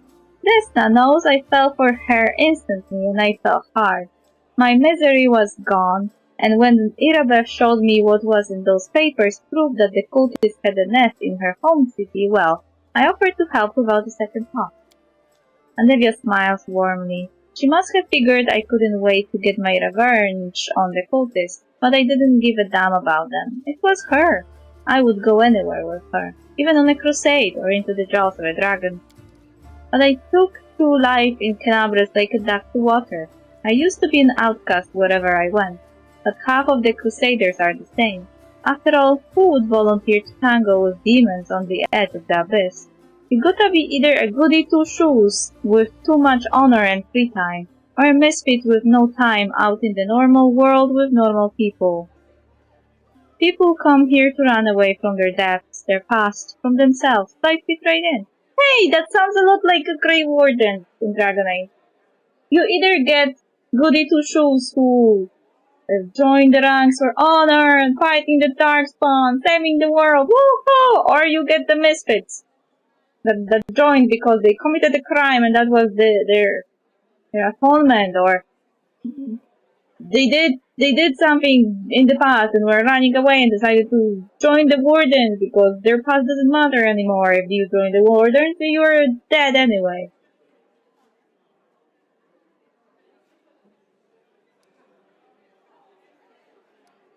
What is it like living with Irabeth? It's like living. Without her, I wouldn't be. Seriously, if I were alone, I would definitely be gone by now. Sure, sometimes we argue, can't deny that. Sometimes we bang our fists on the table and yell so loud that the walls shake.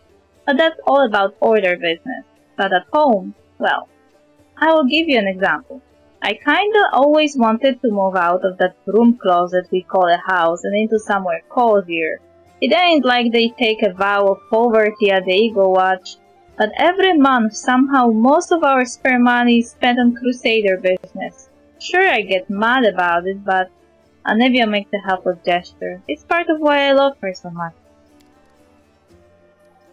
You know, Irabeth has that thing that matters most for a person, a purpose in life.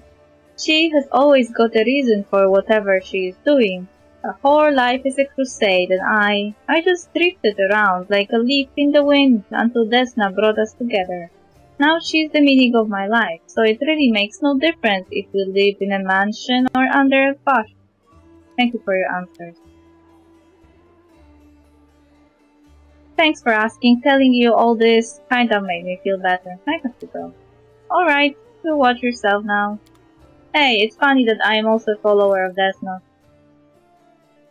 Am I not?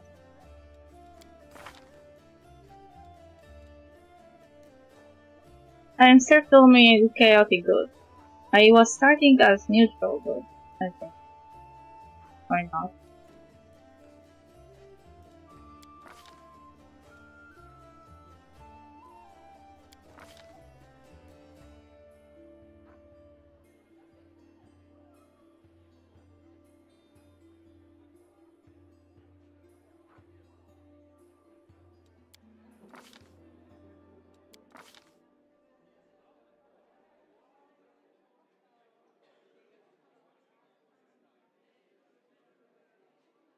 Oh, my alignment keeps shifting.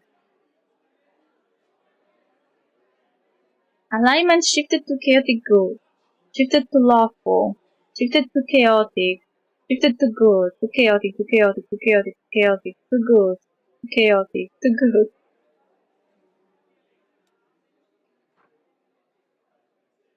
It's nice because you can change alignment as you go. Like, it feels natural that it changes with your actions instead of otherwise, like, that your alignment determines what you can or can't do. Like, it doesn't feel natural if you have, like, lawful good and you can only do lawful good stuff.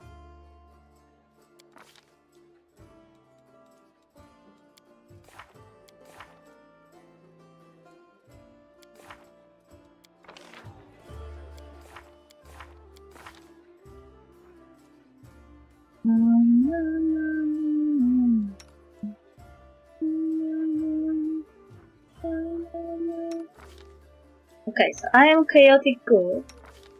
Volgic is chaotic neutral. Sela is lawful good. Camellia is undetectable. And Lan is lawful neutral.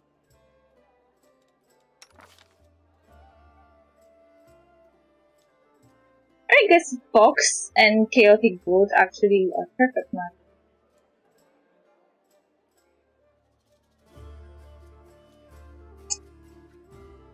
And you can swing to neutral whenever you need to.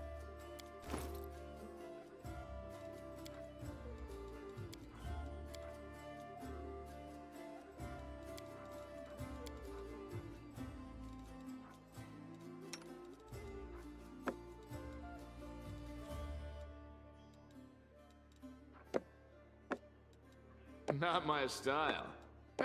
It doesn't match my scales. It doesn't match my scales.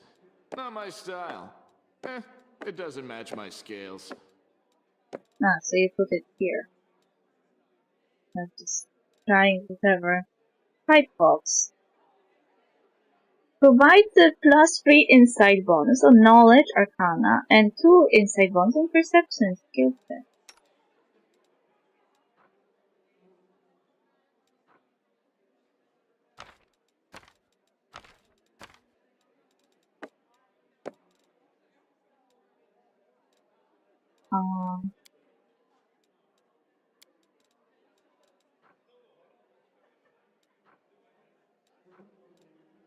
Hmm.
What should I do now?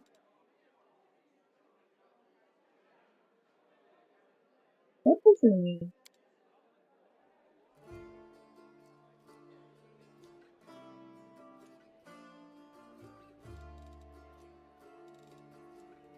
the last chapter to complete the quest, or it will fail afterward.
So those are those are quests I need to finish before something happens.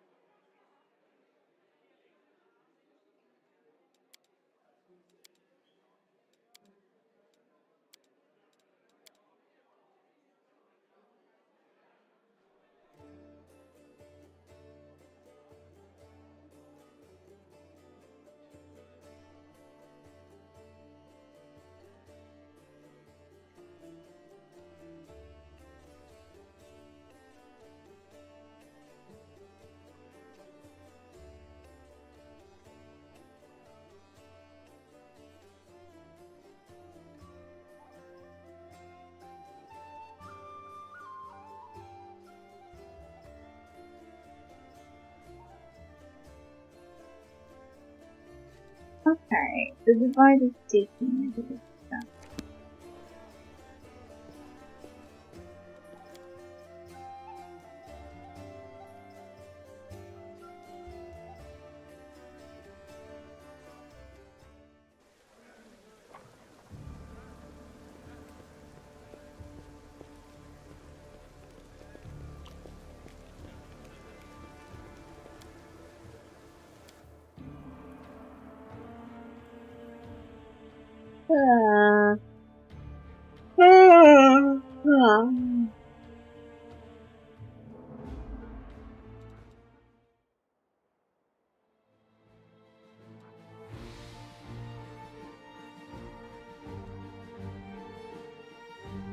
I have to go to the market for anyway, no matter where I want to go.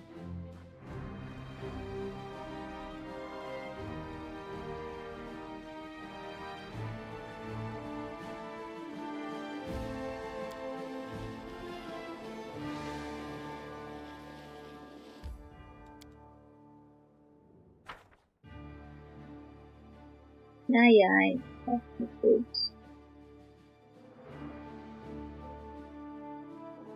Poor NPC! Why did you let me to be destroyed? That's what I hate for.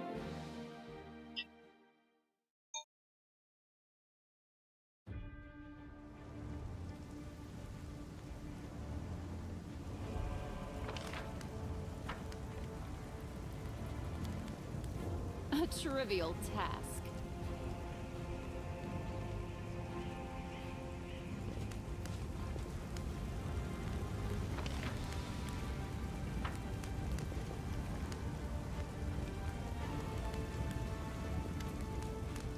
No, I will tell you everything, just don't hit me. I never stole nothing. I only just joined the tieflings. The tiefling gestures back the way he came, as if that explains something. It was all them back there. They found an underground passage to Great Garrison.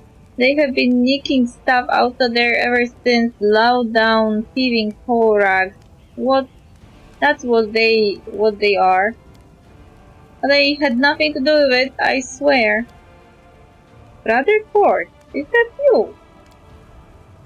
Brother Volchik, I thought you had pegged it in Irabeth's jail. Happy to see you too?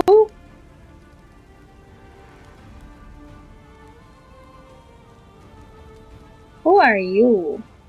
And the underground passage to the Grey Garrison? Tell me more. Right, so the temple around here, the temple Vio made, has a cellar, and the passage leads from it right to the Grey Garrison.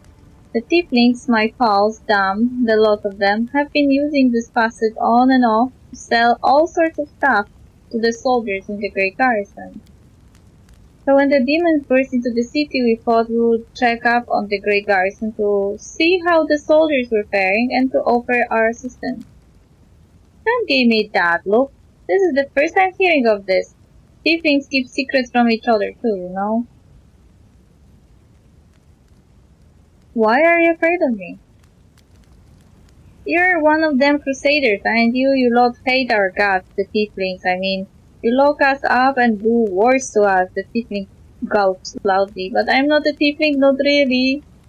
Who are you? An honest guy who had fallen in with some bad folks. The tieflings, the local thieves around here, they forced me to join their gang, but I didn't want to. Just don't hand me over to Irabeth, valiant crusaders, please, in the name of all the gods there ever were. Gord here is a new addition to the tiefling. So far, he has swiped around 5,000 gold. He's got a long way to go before he catches up with me, mind. They made me do it! Can I help you somehow? Yeah, let me go, please. Go on your way. Cheers for letting me go like this. I will remember you 100 years. I will. I will name my firstborn after you. Under your stare, the tiefling falls silent and then runs off. So we learned about the secret path. They will break against our resolve.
Endure this!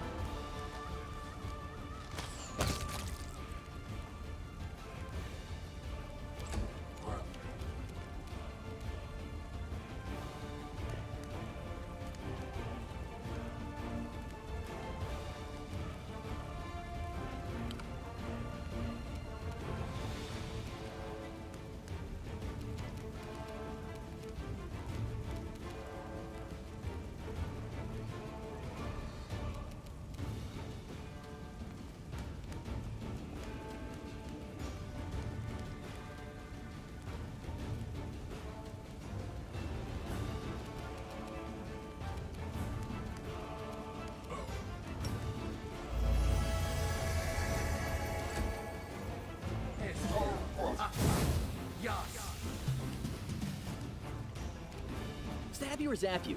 Why not both? The spirits demand your blood! The world in crimson!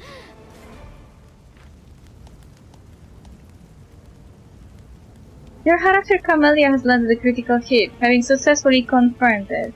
Whenever a character makes an attack roll and gets 20 on the d20, the attack automatically hits no matter what the target AC is. Okay, cool.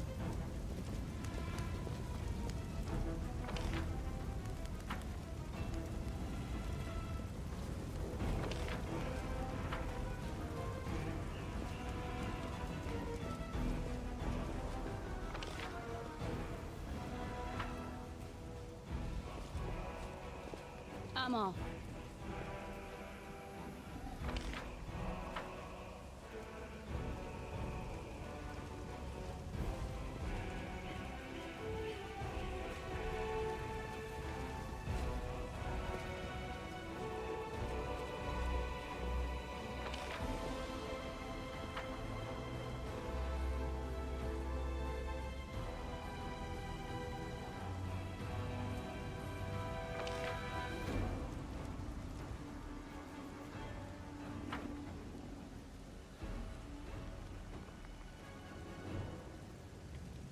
I do what I must.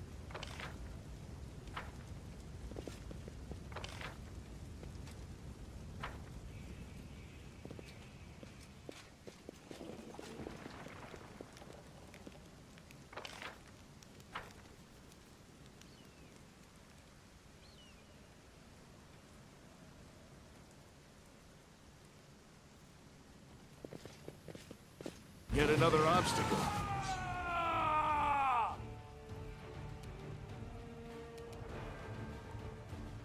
Hmm.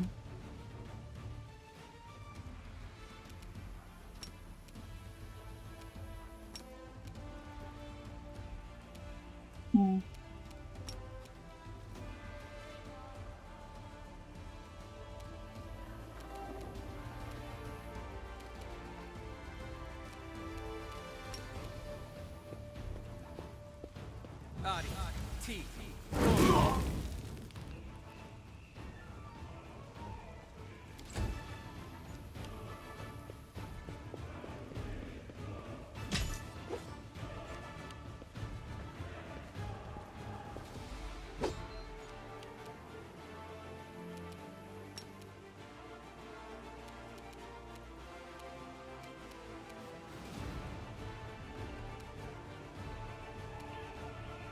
The light, take you!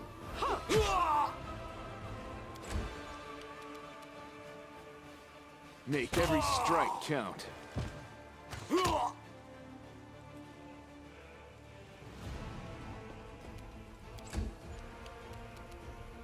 You are today's sacrifice!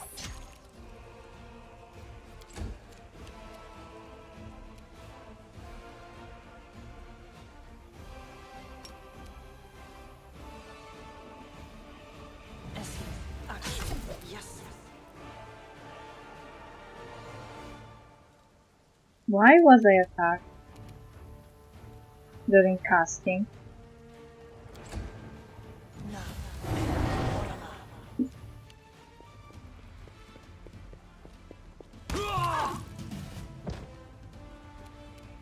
Distract them from me. Ugh.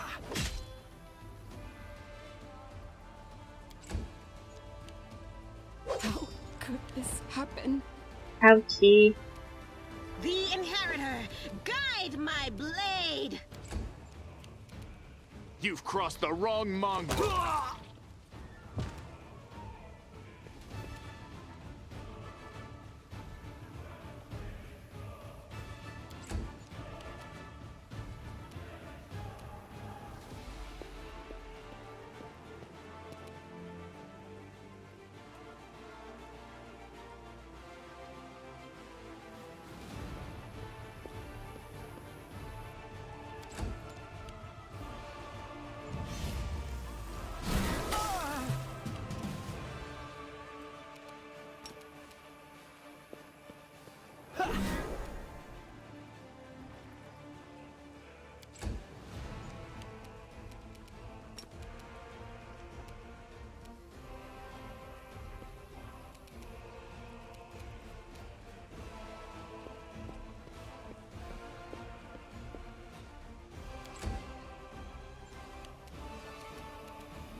You won't survive me. I'll take care of it. We will win this war. I'll watch your back. I am never wrong.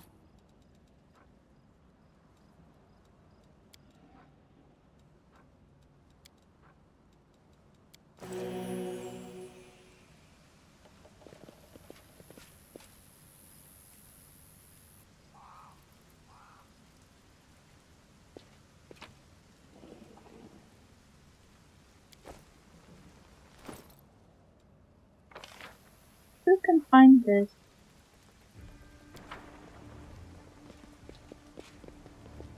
Ah, here.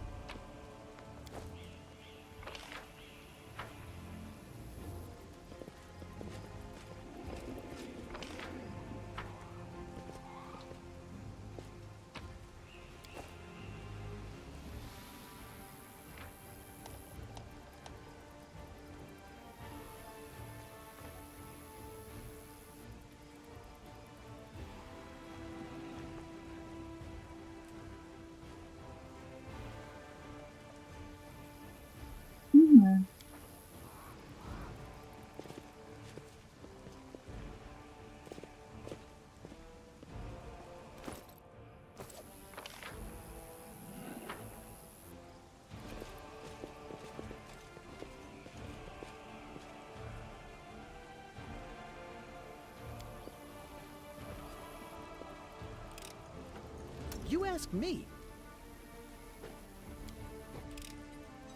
Just don't blame me.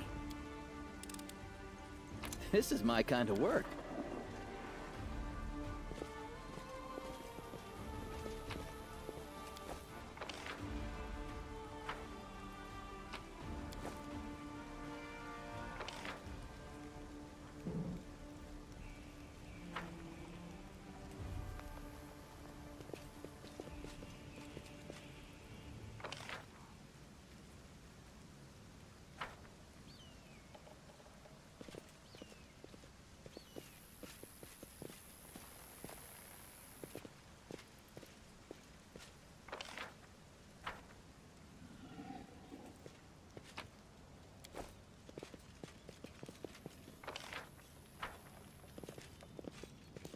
We'll make this quick. She won't feel a thing. Wait, what? I don't know. Can we really do this? Listen, we don't have a choice. There are demons everywhere. What else would you have us do? A group of knights surrounds a young elven girl. She is dressed in rags that barely cover the hideout scars. Cover the hideous scars on her body. The beggar girl is on her knees, watching placidly as the people argue heatedly around her. It is as if she doesn't sense the looming threat at all. A black crow flies in agitated circle above her head. In Iomede's name, we're sorry, girl, but it is our duty. We have to do this, not for our own sake, but for the sake of everyone who can still be saved from the demons. If we don't win this battle, you won't have long to live anyway. The knight brings his sword up above the girl's head. They're insane! We've got to do something! Scylla looks at you, terror in her eyes. I understand. You're scared. You feel powerless. You think this will help. You don't have to justify yourselves to me. Just do what you've decided to do. The girl smiles serenely as though she isn't at risk of imminent death. What's going on here? The knight's hands are shaking. Our weapons barely scratch the demon's hides. We're sacrificing this girl to Iomade so we can consecrate our weapons with her innocent blood and gain the power to destroy the spawn of the abyss. Is this how your faith works? It's extreme, but we have no other choice. We have to defend this city somehow, or else we'll all perish, including her. Lore religion. That's ridiculous. The teachings of Iomade directly prohibit the killing of innocents. The goddess will curse you for making this so-called sacrifice. Diplomacy.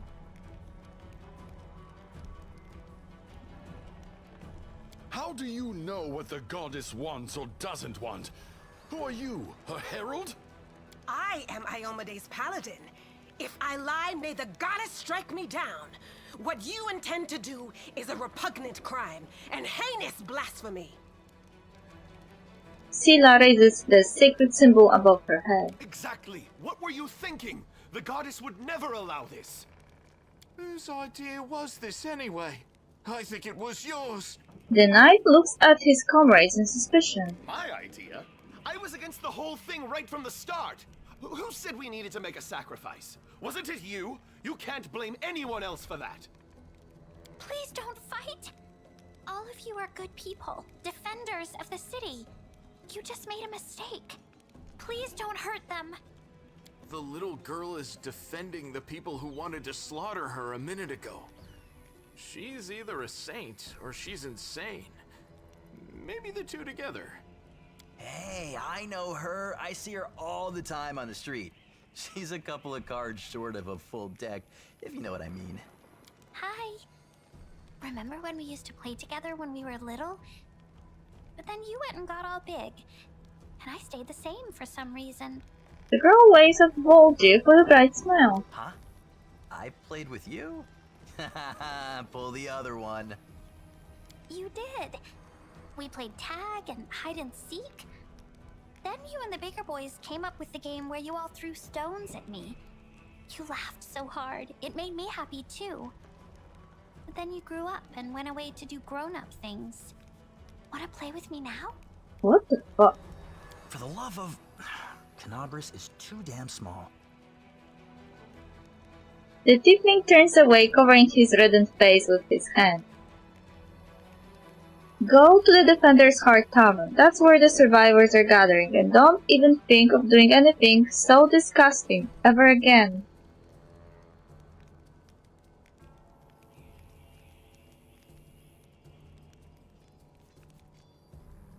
Thank you.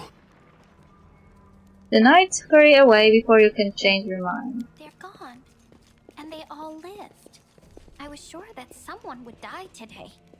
So many people have died here already. But we are still alive for some reason. Strange, isn't it? The elf girl smiles at you. The crow alights on her shoulder and looks at you with eyes that are much too intelligent for an ordinary bird. But you shouldn't listen to me. I don't know what I'm talking about. I'm just a silly girl, really. The girl shrugs, smiling serenely. I don't think you're an ordinary girl. And that crow you have there, it's not ordinary either. No, don't be silly. I'm very ordinary. Well, I know different types of tricks, but Soot taught me those. The elf girl strokes the crow's beak. Its eyes narrow in satisfaction and makes a cooing sound. Now Soot here, she truly is unusual. She's clever and she can talk, but only to me. She teaches me magic tricks and lots of other stuff. I don't know what I'd do without her. Magic tricks, you say? You could prove useful when fighting the demons. And I will be able to protect you from insane soldiers on the streets. Come with me. Wait, who are you? Call me Ember. I live here, on the streets, for many years now. But there's nothing to say about me. I must have misheard. This girl? Join our party? What could we possibly want with this dirty little beggar? I changed my mind. I don't want to... Even if I could, I don't want to romance this lady anymore. Camellia, you're the first to stay behind when I get too many companions. Sure, let's go. The girl gives you a smile, joyous and untroubled, like a child. Trust in yourself.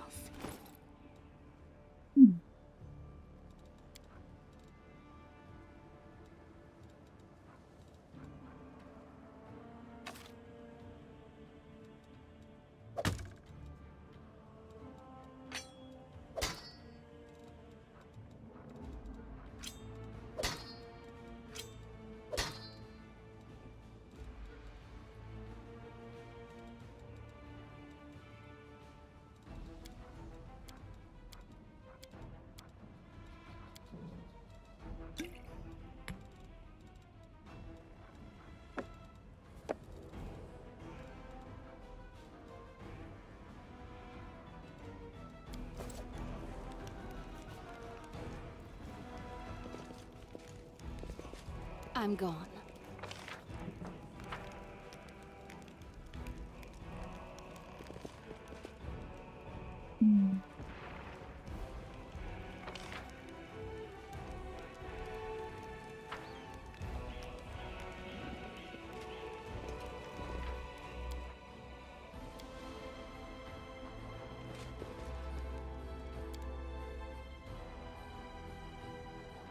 We are the light. They are the darkness.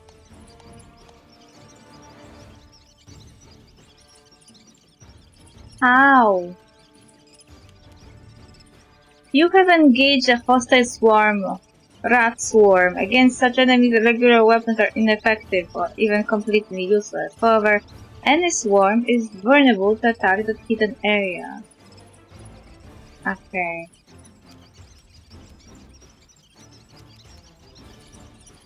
Endure this!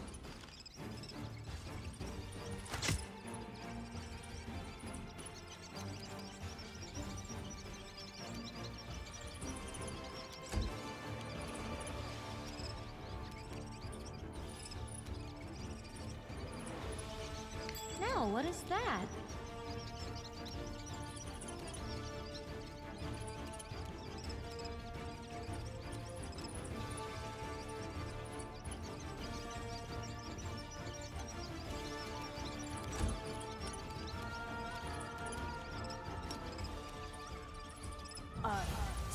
Flesh wound.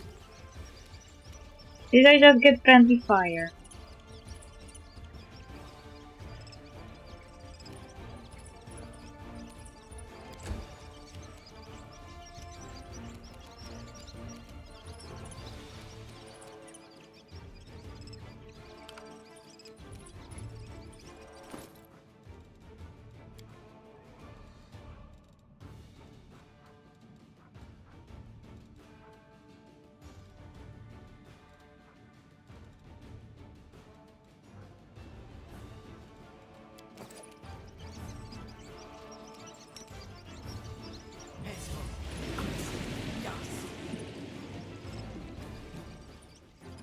Might be trap, might be treasure.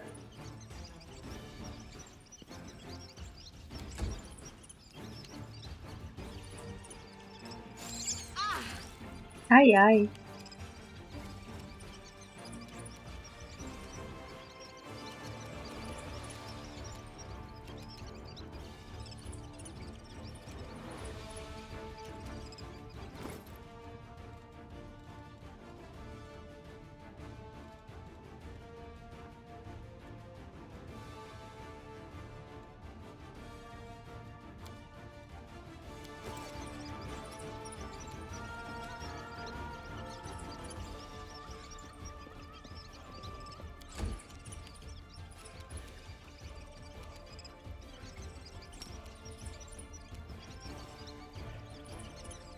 Into the fray!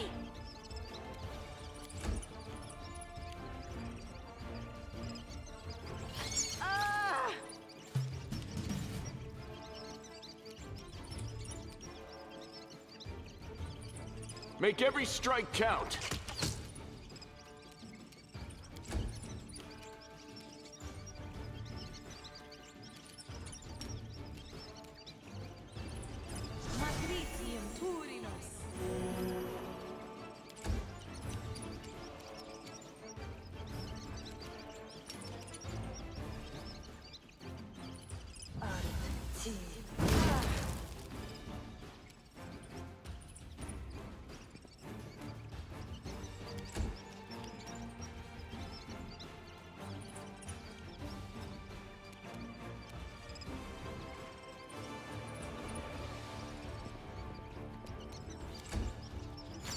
This'll leave a bruise.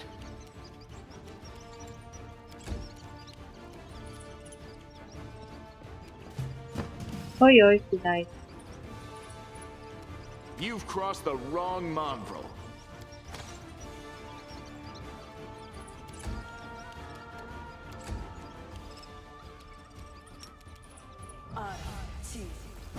Just sit here.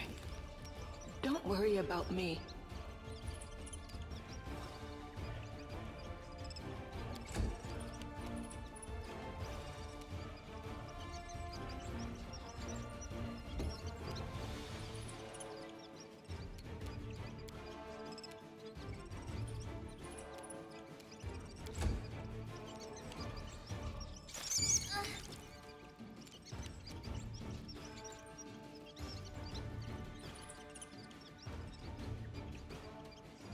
Don't hold back! Ah!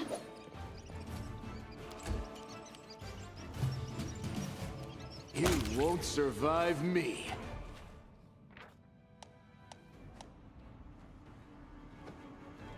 We should move. You can trust me. Magritium Turinos.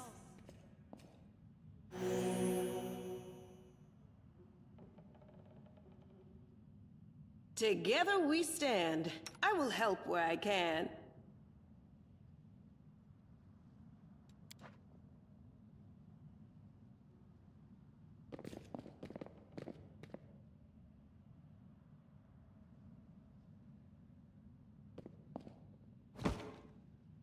Ah, they fell because of grease. Oops, oops. Are they going to keep falling down?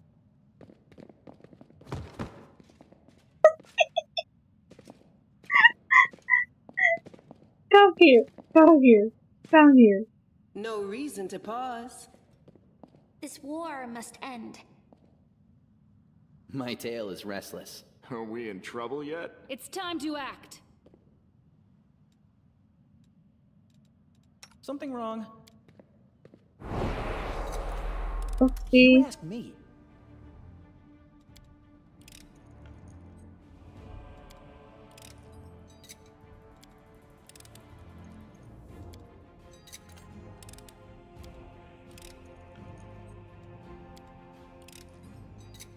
A bright future awaits us.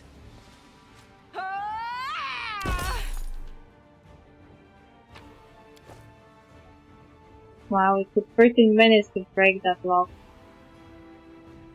But the grease is gone.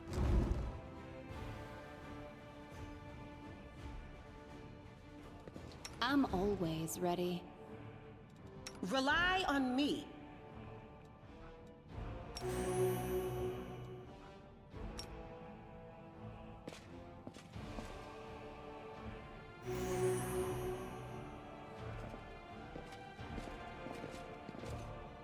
What the fuck is this? Complete magic circle for summoning ritual. Why should I? Destroy the magic circle. Yes, destroy.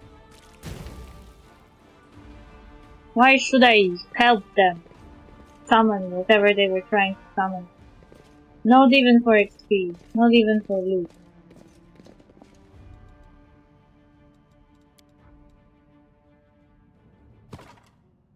We will win this war.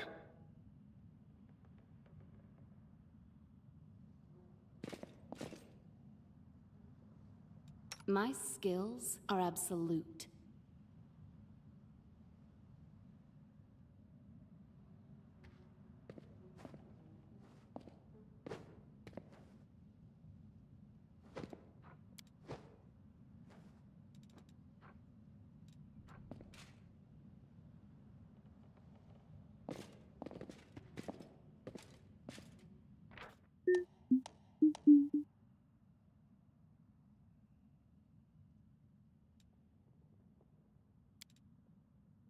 You shamans are strange.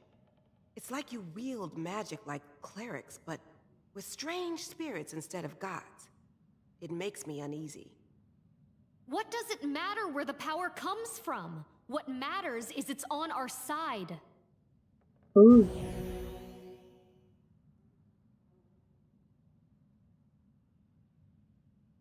Your character Camellia has a free spell slot. For resting, you should feel it.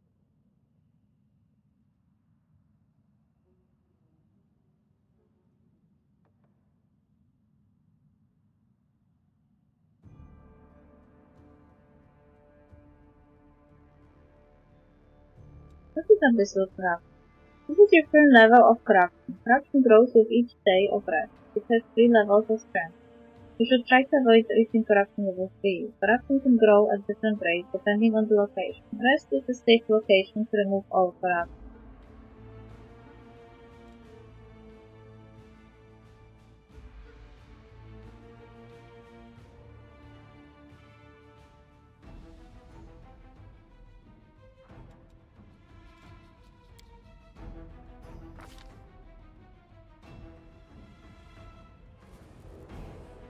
Sometimes, day 23, month Arogus, year 4715.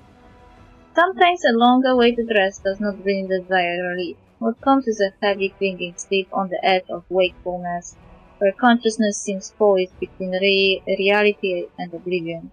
The possible reasons for such disturbed slumber are myriad: strained nerves, perhaps, or a lingering reaction to trauma. Daenerys emerges from the oblivion of her leaden sleep like a drowned woman dragging herself up from the depths of a swamp. The wound on her chest is burning like someone pressed an invisible brand to it. The wound has closed again, but the blood stain on her shirt betrays its presence beneath. There's no time to investigate the cause behind her malaise. Trying day lies ahead. But how will Daenerys be up to the challenge if her thoughts are so muddled and her entire body aches like after a day's toil?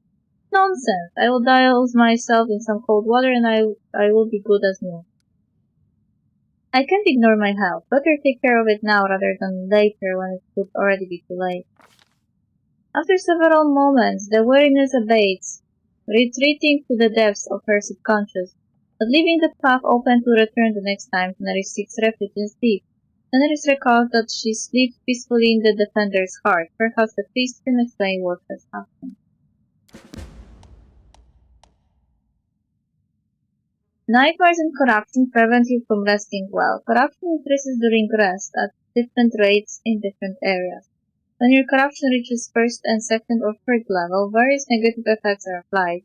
There are 3 corruption levels in total. The higher the level, the more difficult it becomes to fight your battles.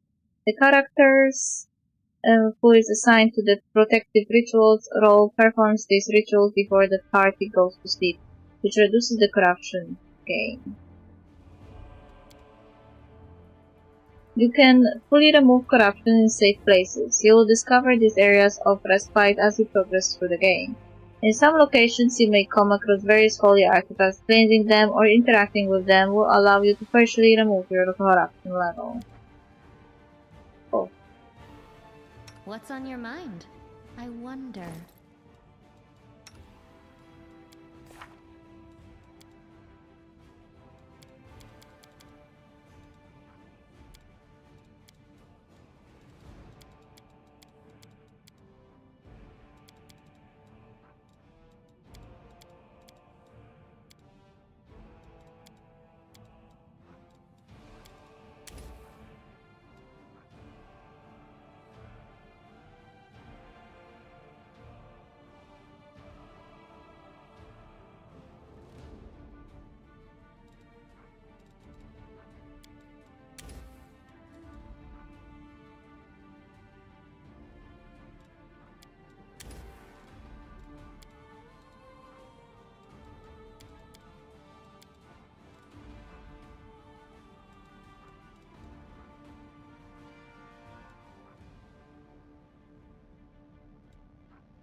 Okay, so I and Amber are witches.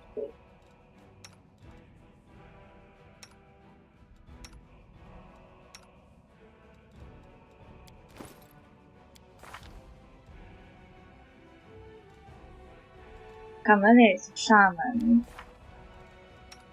Zila is paladin, and Wood is goblin. Can use magic. Never mind.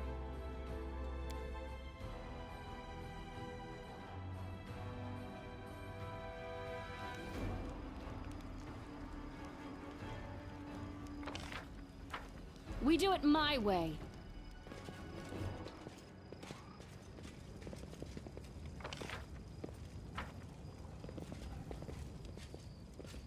The heartbeat quickens.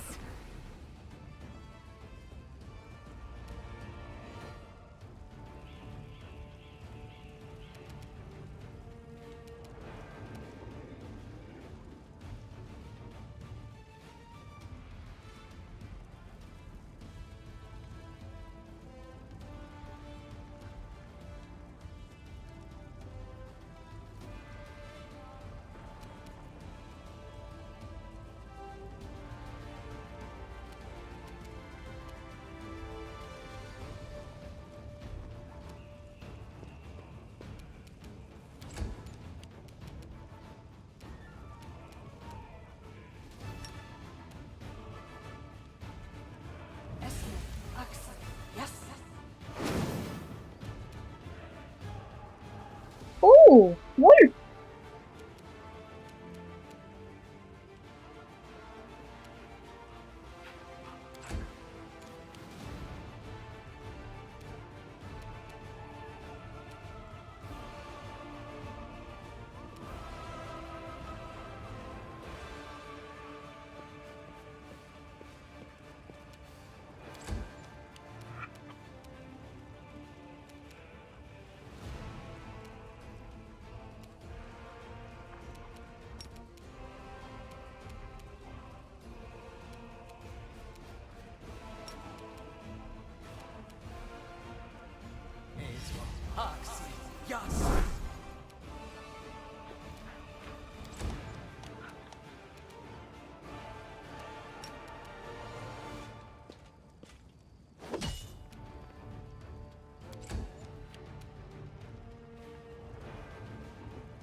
Character Voldic has 2 bonuses of the same type to armor class. They don't add up. Okay.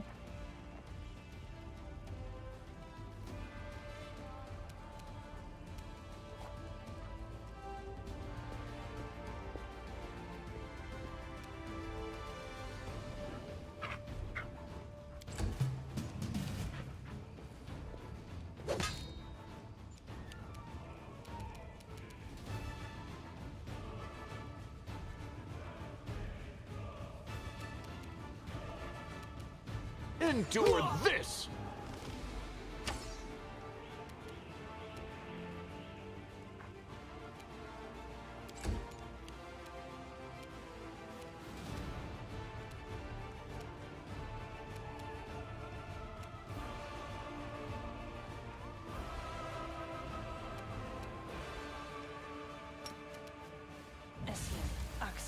Yes.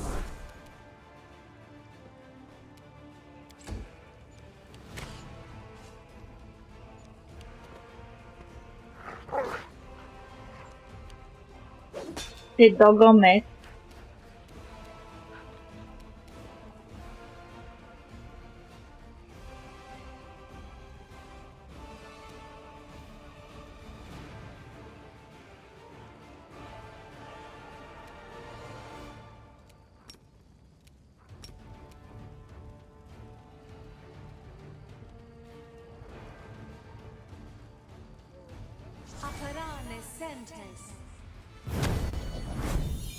Ha ha ha. Go for their hearts!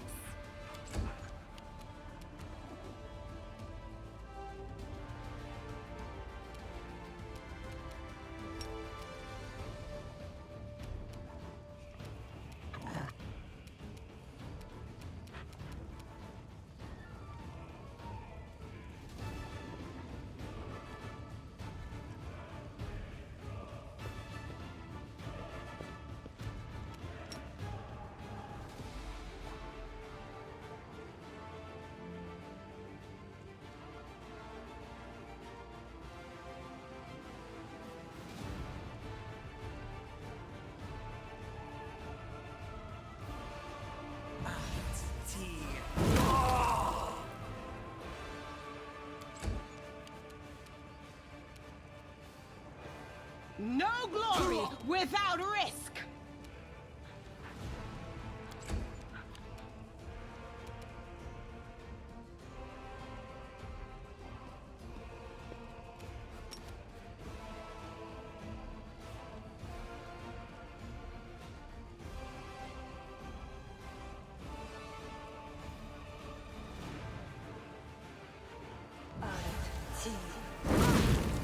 Ah no, my doggo.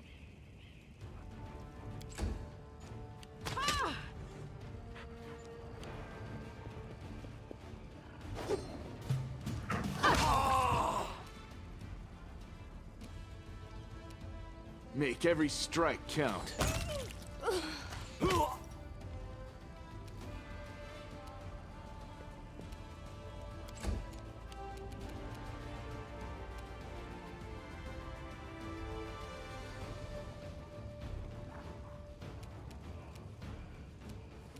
Strike.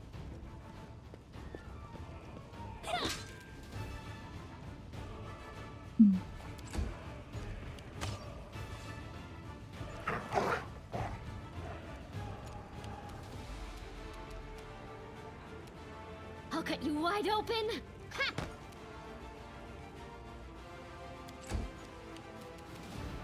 Time to share your treasures. Ooh. The Inheritor, guide my blade.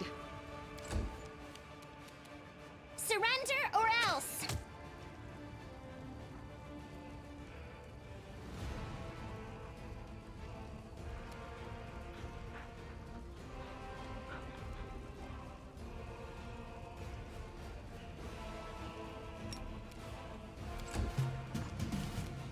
You've crossed the wrong mongrel.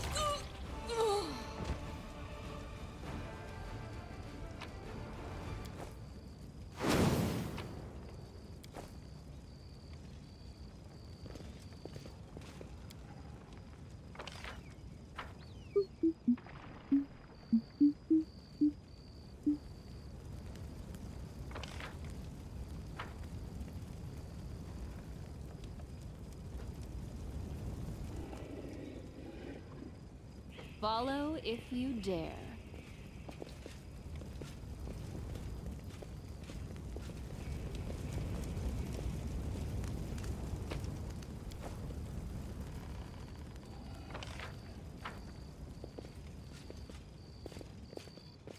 Did we find trouble? No, they did.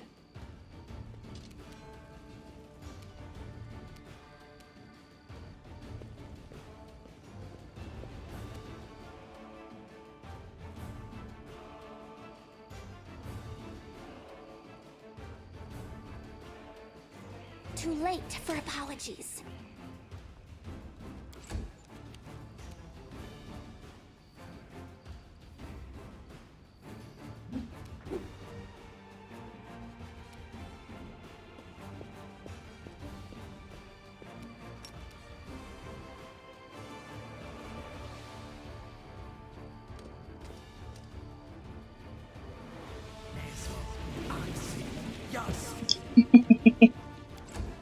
Oi oi. What a tragic fate.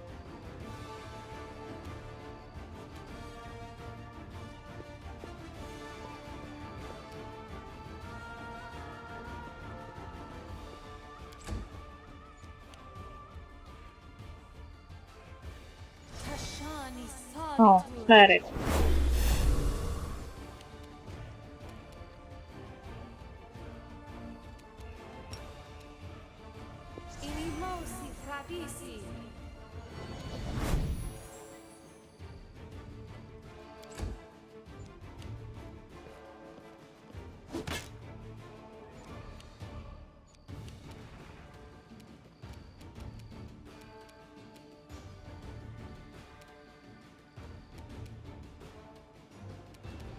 You won't survive me.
She also has slumber, but it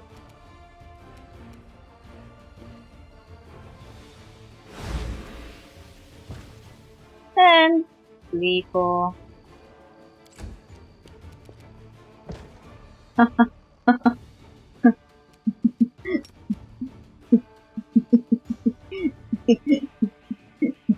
Cover me, all right? Oh, yo.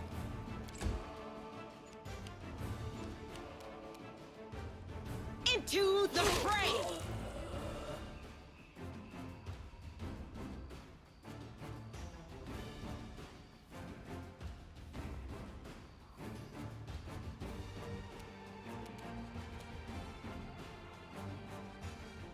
I don't want her to fall.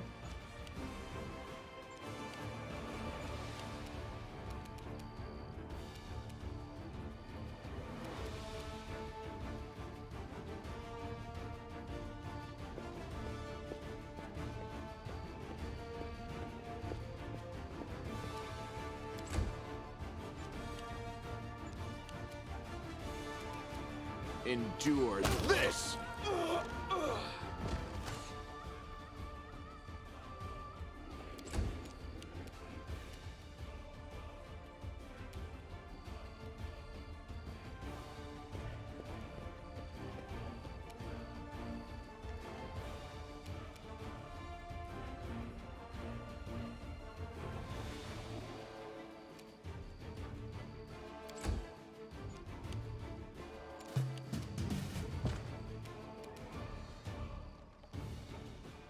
I'll hit you! I'm sorry I have to do this. Don't be sorry, they deserve it.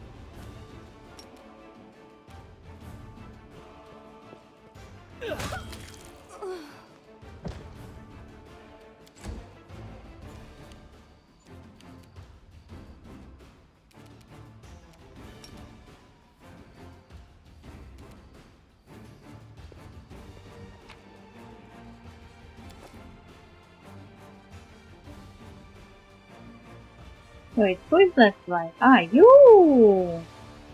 Okay, my bad, I heard about. Take you! The spirits demand your blood.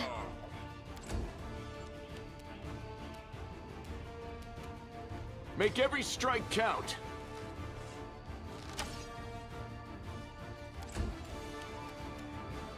You should have run.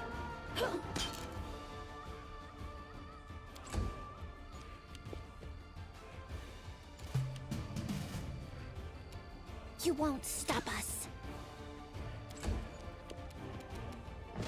Stab you or zap you? Why not both?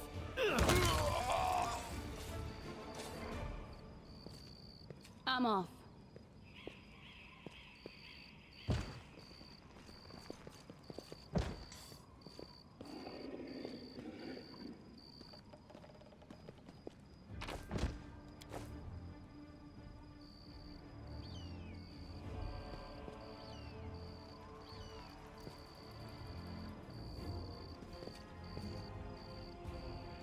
I am never wrong. Meditate on your mistakes. Open Might your make heart you feel to better. Together, we stand. Don't mind me. Yes?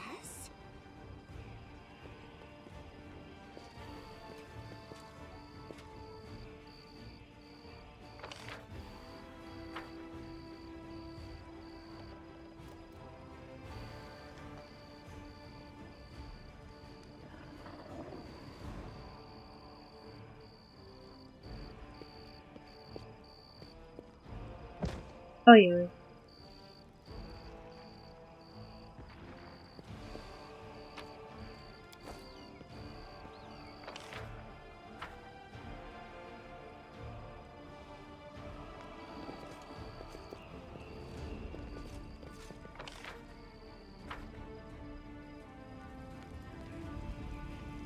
You've crossed Let the me wrong draw the mountain. first blood.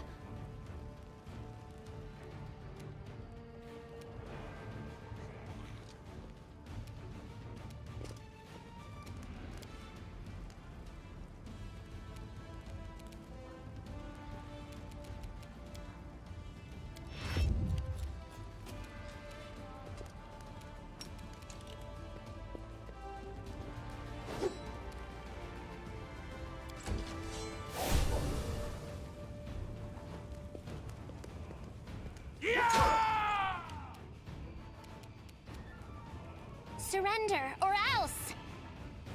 Whoa, that must have hurt.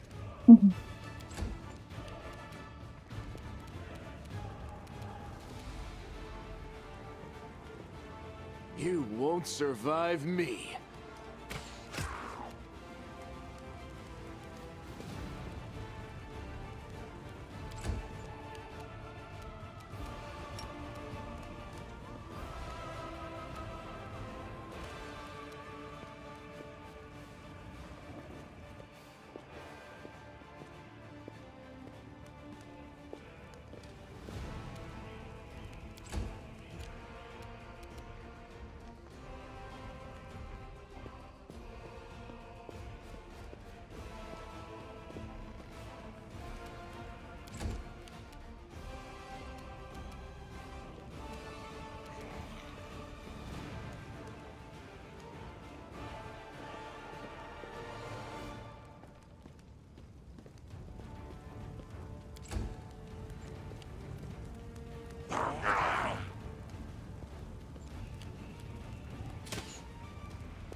Distract them from me.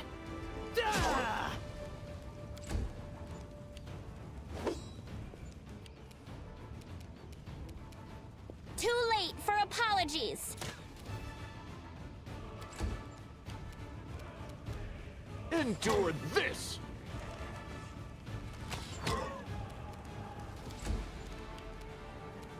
No glory without risk!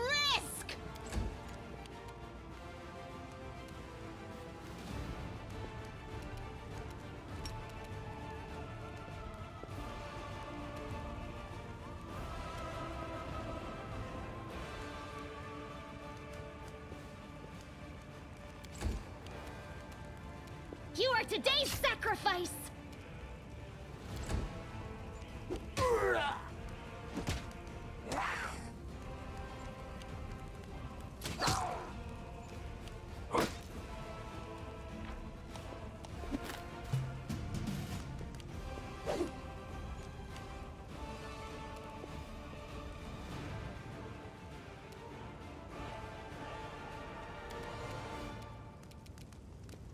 Time to share your treasures! Cover me, all right?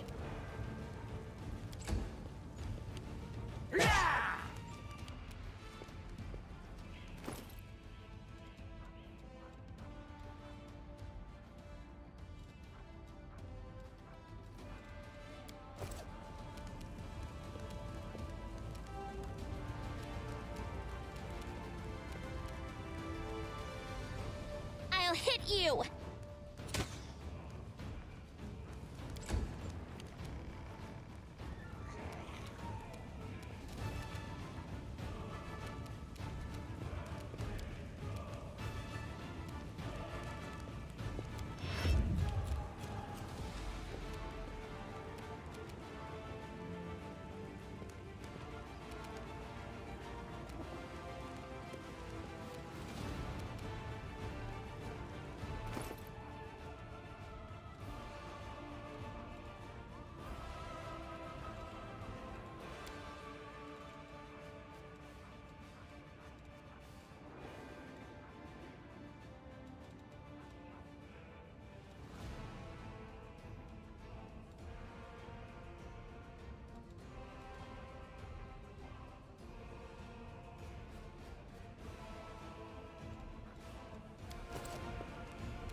Into the fray!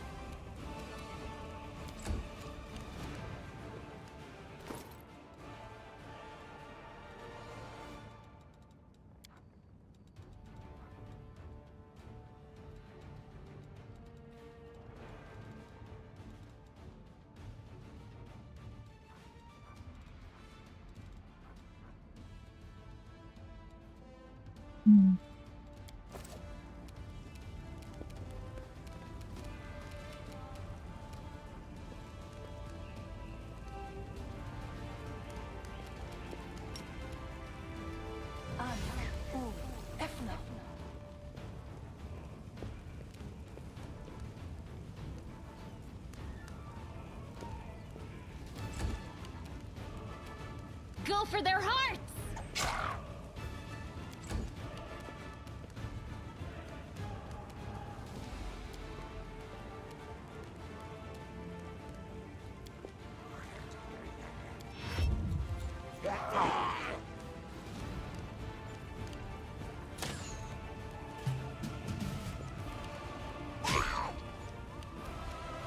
Stab you or zap you?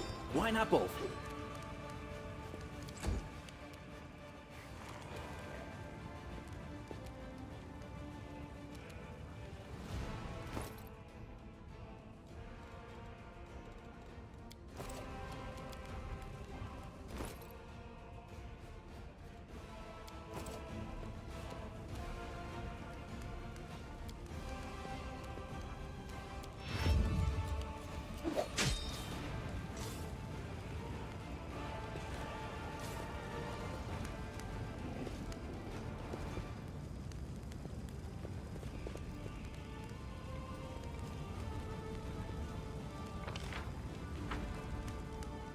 You're a good person. I like you.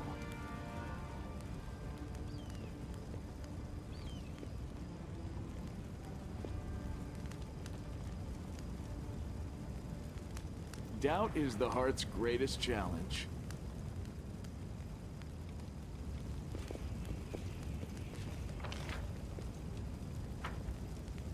I do what I must.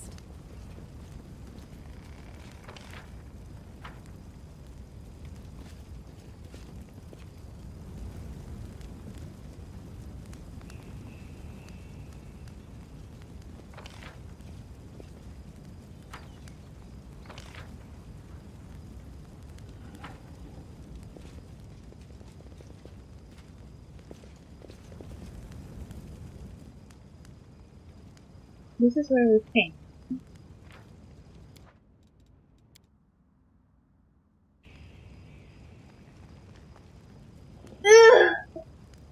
Ugh.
Someone is on the road.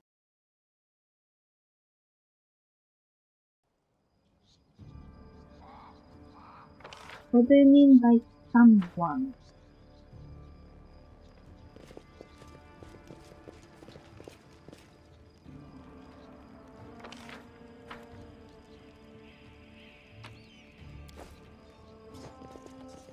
My tail is twitching. Must be a sign.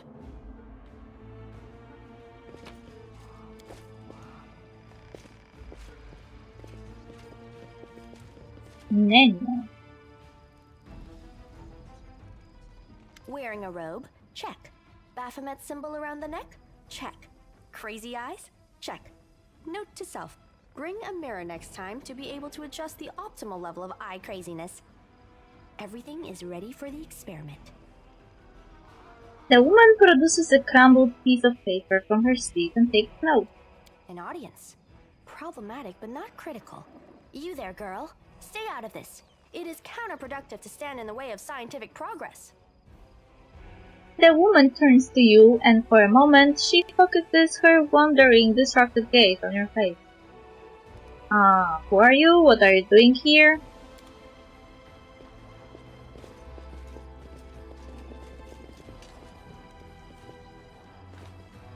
Who's that? I don't know her. Greetings, boys and girls. I am your sister in sin, a devotee of Lord Baphomet's dark will, and so on and so forth. She looks like one of us, but she talks kinda weird. Who's there with you? The cultist's finger points your way. Who? Oh, them. Just an audience. They don't matter. Consider them a supplementary component of the coming experiment. Shirk remaining silent. In the name of our Lord Baphomet, please be so kind as to undertake a little test of your competency in our wicked cause. Let's start with something simple. So here's my first question. What is Lord Baphomet's favorite weapon? Lol, what? She's making a survey. Produces a pencil and a crumpled piece of paper from her sleeve. We will not answer to you. Our lord can wield any kind of weapon. He is all-powerful. Wrong. He wields no weapons at all. He doesn't need any. He just gores his enemies with his horns.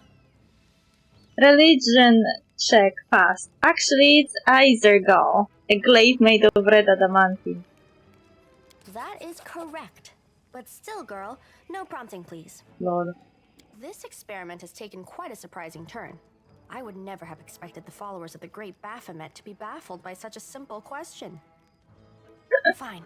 Let's recalibrate the difficulty and proceed with the next question. Please name Lord Baphomet's sacred animal. A bull! Of course, everybody knows that. Yep, and a cow.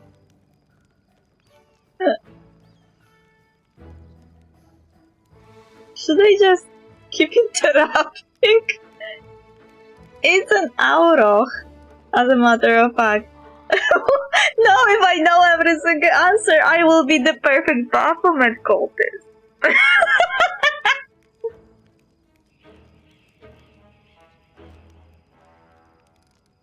I'd like to ask you to stop prompting them, but it seems they could do with a prompt or two. Lol. It appears the experiment has yielded results which are as unexpected as they are incredible. Baphomet's cultists have not the slightest idea about who Baphomet really is, let alone any in-depth knowledge of his ideology or philosophy. I'm positive that this news will cause a sensation in widest scientific circles.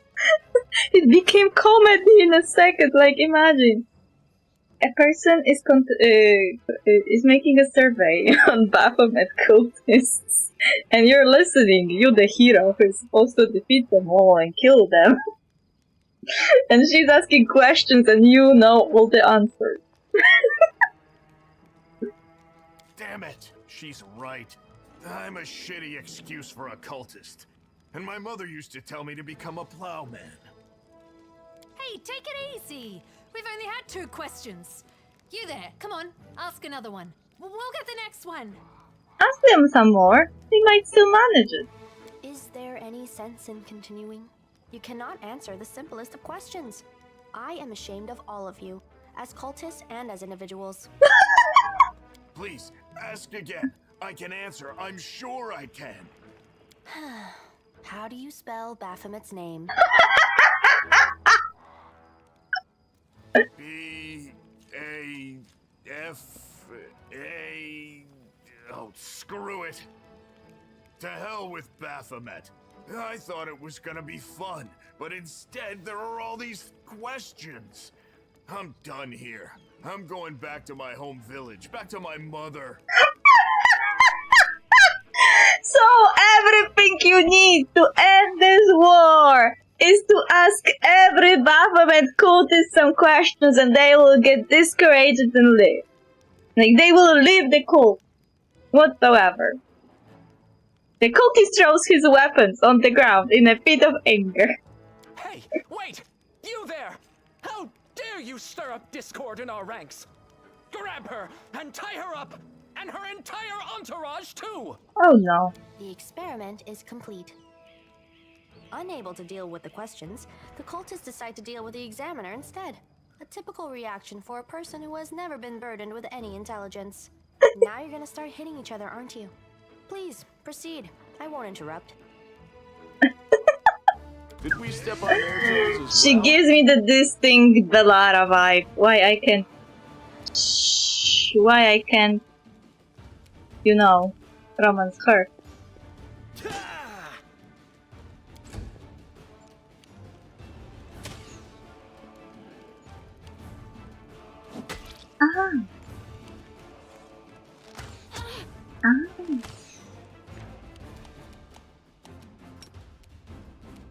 Ah. Did I mess up again? Your character Tenaris was attacked with while they were flat-footed. Oh, Jesus Christ.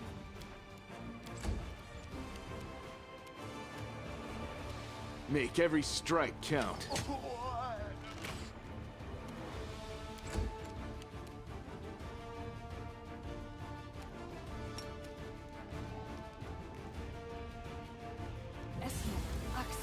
Yes.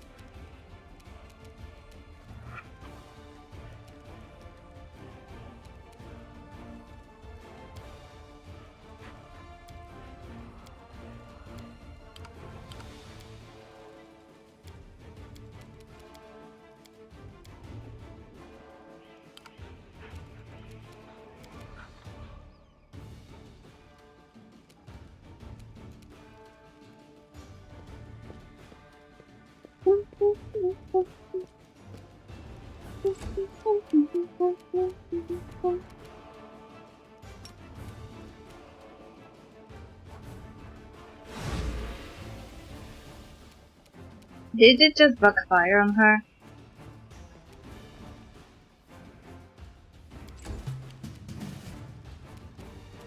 Distract them from me! Oh, dead. So dead. So dead, oh dead, oh dead, oh dead.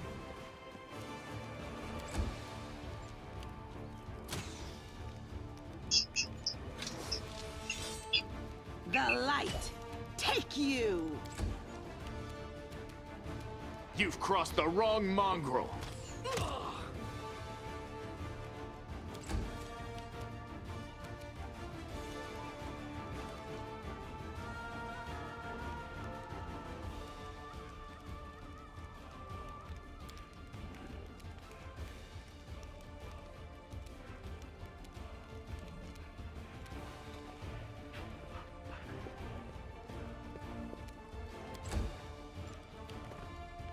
My dog died!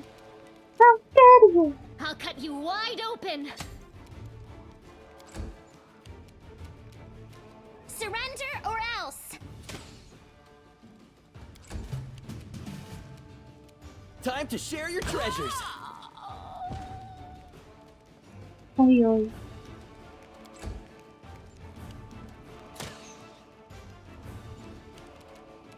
No glory without risk.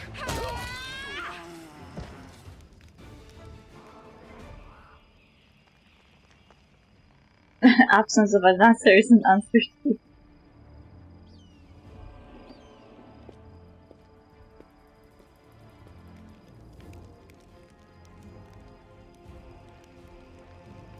The result is statistically predictable, especially considering their intelligence level.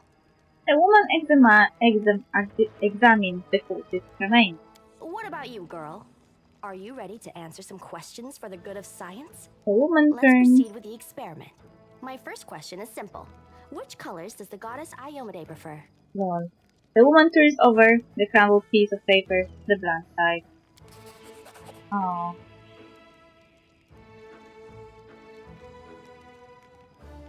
Succeeded at the law religion check. You're absolutely convinced the correct answer is red, and why? This answer is correct. It is comforting to meet at least one educated person in the melting pot of ignorance that is Canabras today. LOL. Let's proceed. Did Aradin take part in any crusade before he died? I failed. I don't know how to answer this question, but I bet you can guess. After all, you have only got 2 options.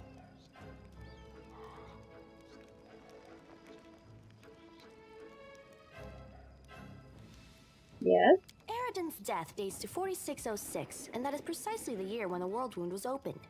The First Crusade started back in 4622. Your answer is wrong. Oh. I suppose I should terminate the experiment due to the subject's utterly woeful performance. But don't get upset. We all can't be smart. Someone has to be strong. I liked how you defeated those cultists. Hey, I only didn't know answer to 1 question. It seems to me that I owe you an explanation. My name is Nenio. I am an explorer, a pilgrim, a yet-to-be-recognized scientific luminary, future author of the great Encyclopedia Galarianica, and rector of all Absalom's universities at once. Future rector, I should say. I also know several spells. Someone blinked several times. Oh, yoy. Why did she decide that I'm stupid simply because I didn't know an answer? Also, I failed the religion check.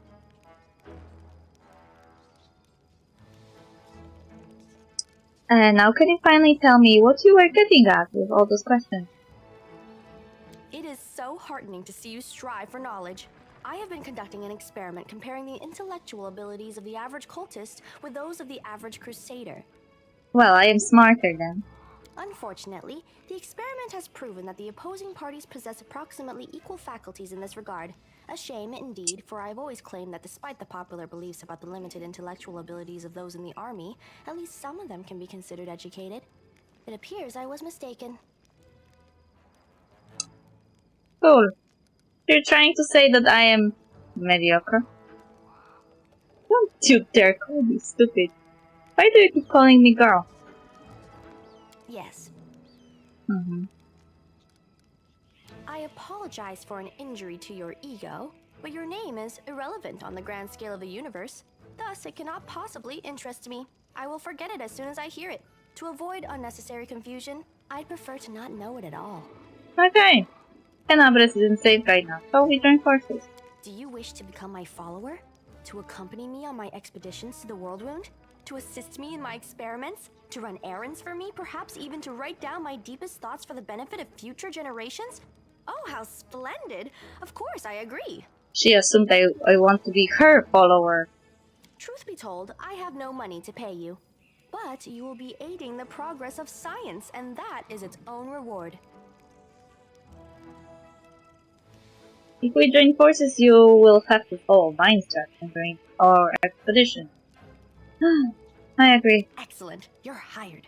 To think that I finally found someone to accompany me. 27 Crusaders before you said no. Not one of them saw the undeniable appeal of my offer. Your first assignment is to take me to a safe place. I have to admit that today's experiment has left me quite tired.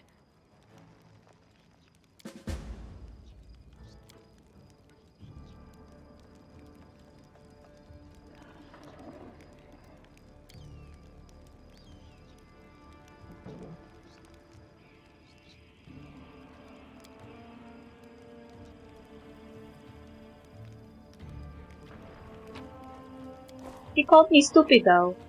I'm not stupid, I just had 50-50 chance to be right or wrong. You don't have to remember everything to be smart. In fact, learning everything on memory doesn't mean you're smart. I know because I did it all my life. That's a cheat code. Actually.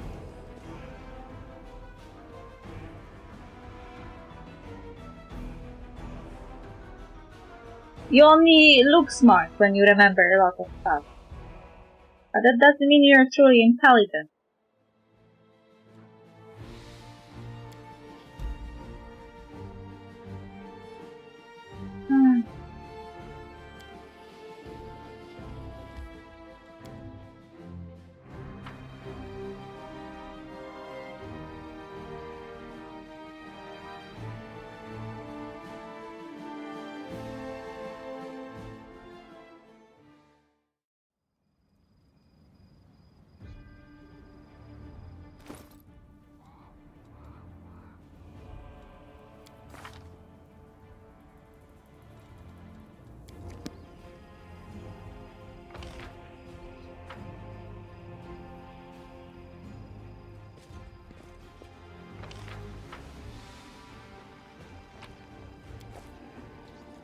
booby trap might be treasure.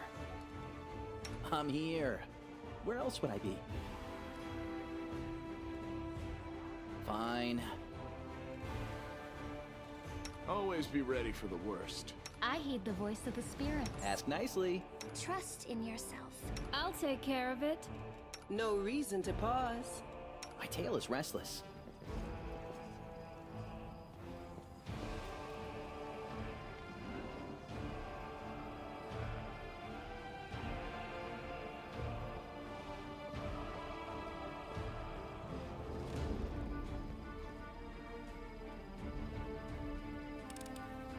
This is my kind of work.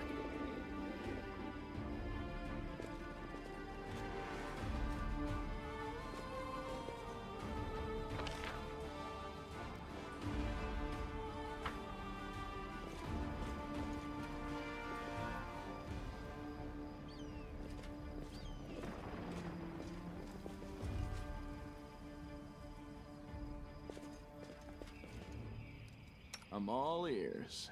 You won't survive Save me. the last one for me.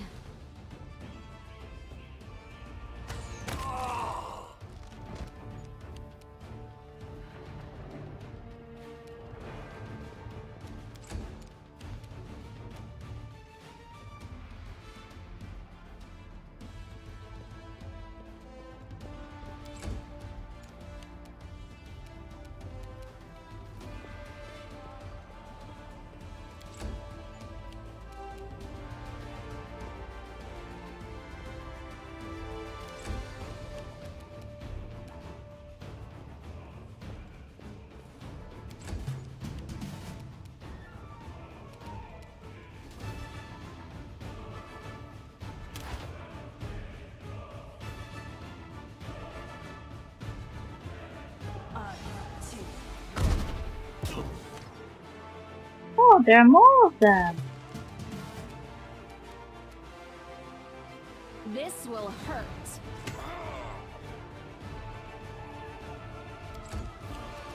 Endure this!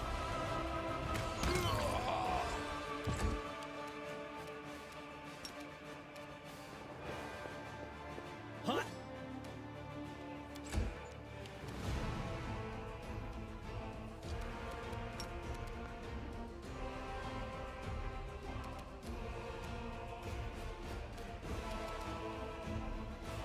I found something.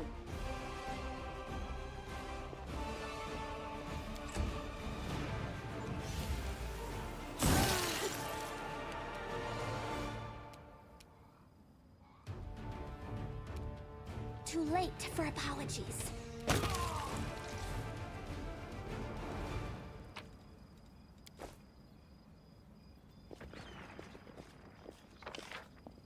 I didn't realize there were more of them here.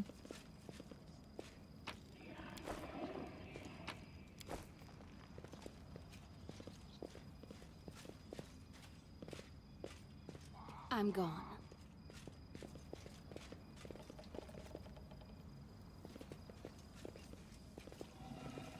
Something wrong? Pretty good, aren't I? It's time to act.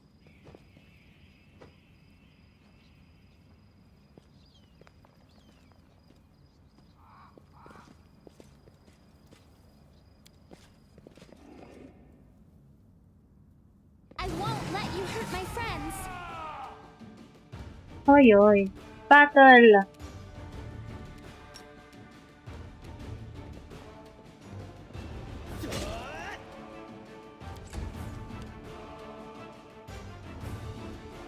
Make every strike count.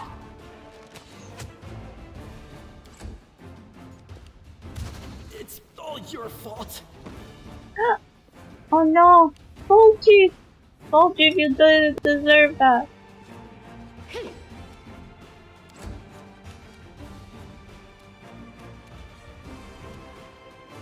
The spirits demand your blood!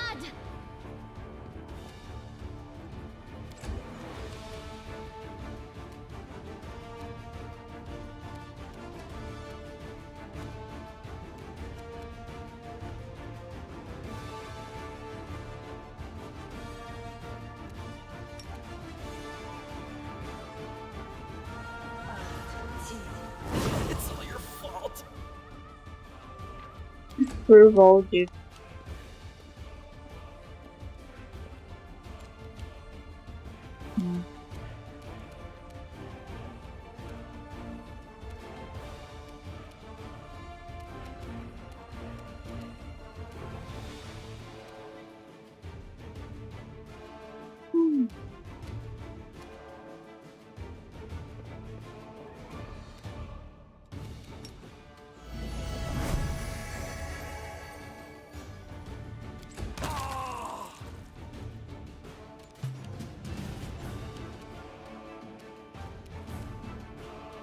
You've crossed the wrong mongrel. I'll just sit here. Don't worry about me. You are today's sacrifice!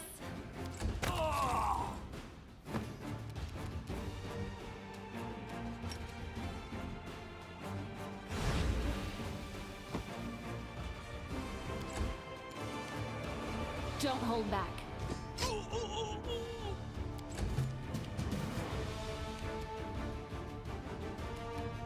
You won't survive me. You missed the lying person. Go for their hearts!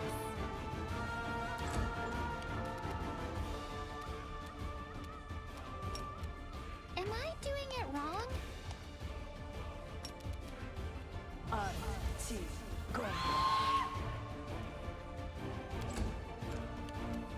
Strike!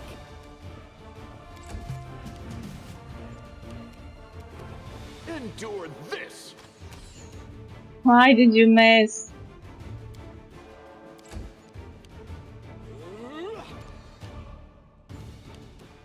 I'll cut you wide open!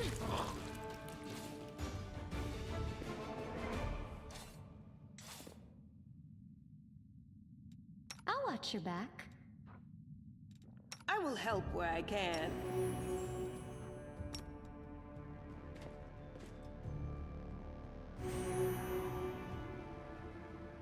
This killing He's is restless.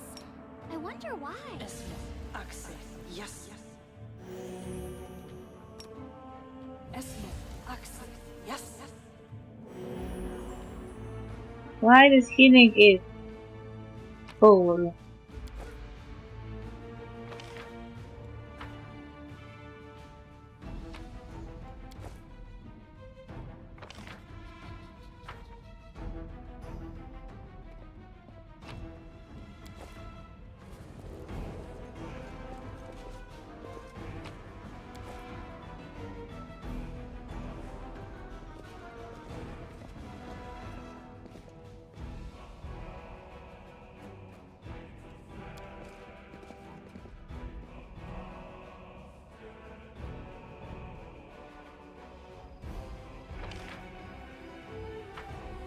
I guess I should go back. We do it my way.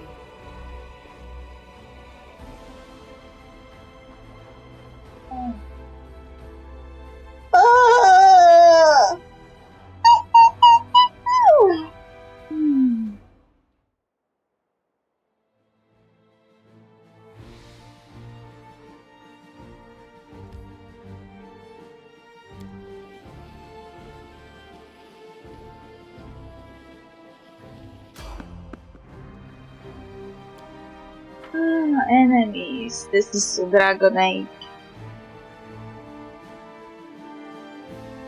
You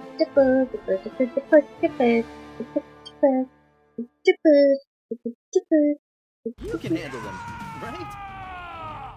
Oh, probably. Probably you can handle them.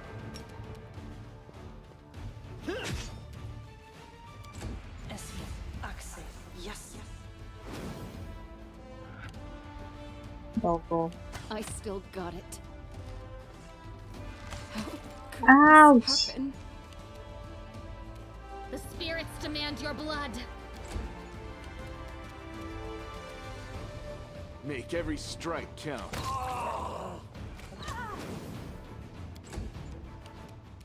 Into the fray! I'll hit you!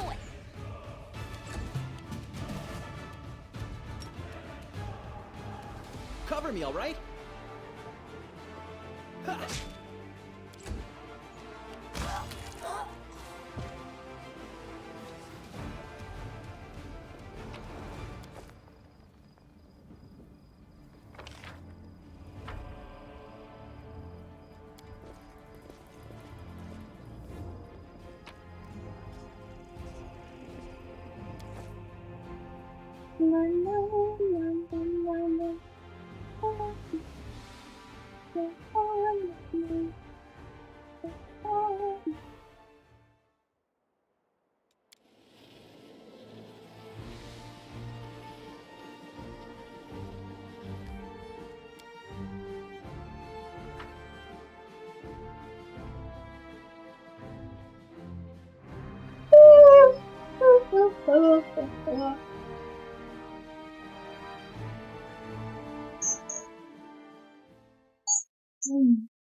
Follow if you dare.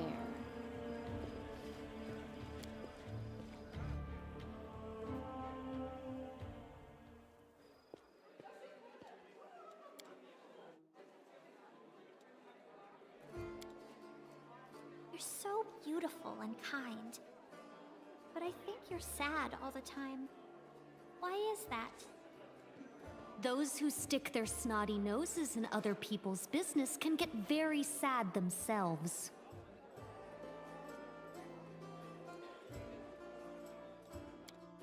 Where's Lan?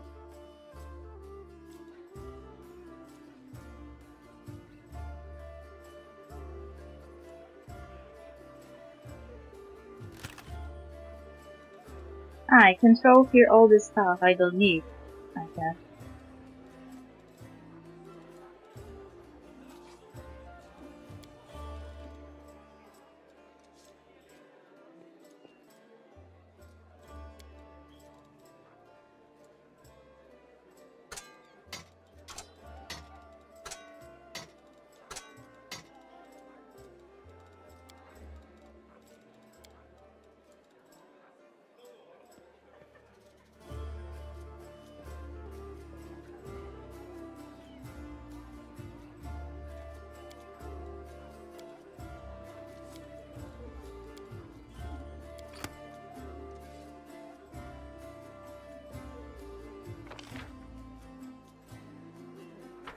Oh wait, she's in my room.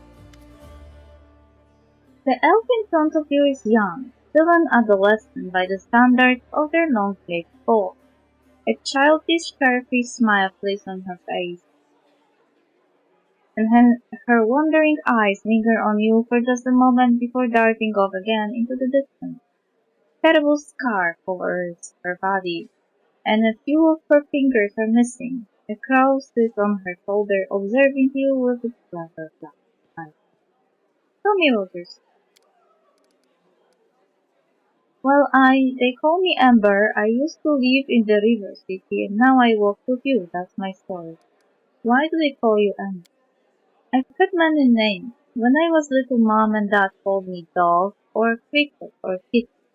Dad called me his ray of sunshine, and when my mom was cross, he called me by a long name, a grown-up one. I can't remember it, no matter how hard I tried. Then when I came to live in the river city, the good people called me different funny names, like Amber, Torch, Smoke. I don't know why. They called me Bird Brain because I have a crown. They called me Lucky Seven because of my finger. She raises her hands, the middle finger on her right hand and the two smaller fingers on her left are missing. They sometimes called me grilled meat and said I was stupid, but I didn't feel hurt. I mean, they're right. I really am silly. They didn't mean to hurt me. They did mean to hurt you. Where are you from? Far away from the flower country. The girl gestures vaguely off into the distance. It's so beautiful there. Everywhere there's flowers blooming, golden towers and waterfalls. And everyone is like me. with pointy ears. There's no round-eared people, no short ones, no horned heads. We lived there together, me and Mom and Dad. Mom and Dad argued a lot. Dad used to say that all the good people should go to the crusade and fight the demons. And Mom said he was silly because it was so far away and none of our business, and that he shouldn't abandon his child, she meant me. But he didn't abandon me. He took me along. He said I was born the same year that the whole of the demon world opened. He said it was a sign that I would be one of the heroes who closed it. Of course I am not a hero, but I'm here anyway, helping as much as I can. I feel like I missed one. I missed one of the dialogues. I like ember. It's a good word. Embers are like people. On the outside they're grey and cold like stone, but they're warm inside. You can blow on them and they will start a fire to help you survive a cold night. That's wonderful, isn't it? Ember is it. Where did you get your scar? It happened by accident. My dad and I came sailing down the river to join the crusade. Dad said that all the good people were going to the world wound to heal it. He said that the crusaders were the best people in the world, and together we were going to win. But when we arrived at the river city, the crusaders got everything mixed up. They thought my dad and I were bad, and decided to burn us at the stake. Dad died, and I cried so loudly that one good night realized it was all a big mistake. He started yelling at the other crusaders, even the one in charge, and then walked right into the fire and got me out. The others wanted to stop him, but he took out his sword and scared them away. The kind knight took me to a healer. I later learned that while the knight was pulling me from the flames, he himself was burned so badly that he died not long after. But I'm still alive, a few fingers missing, and my skin is funny. I've lived in the river city ever since. I never had my own house, but I've had many friends, and then the demons came, and I met you, and you know what happened after that. Is it really so easy for you to forgive them? I'm not sure I could be so merciful. Lawful, and that lynch mob called themselves crusaders. For shame.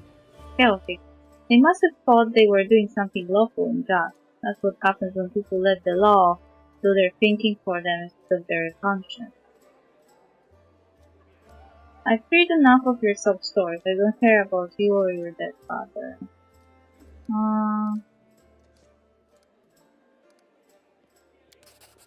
No, you see, for some reason they were afraid of us. We were their friends, and there were lots of them and just two of us, and they had weapons, but they still looked at my dad and me like we were going to bite their heads off. Even when we were already on fire, even when that good knight was carrying me away in his arms, they looked at us with terror. I don't think fear ever has any reason to it. It just lives inside people and makes them do evil. Do you worship any deity? The girl shakes her head with an unwavering smile. That taught me to pray to Ilmaid. He said she was a kind goddess, and she called people to crusade against evil.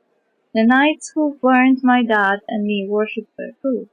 They even lit the fire with a prayer to her, and she did nothing to help us.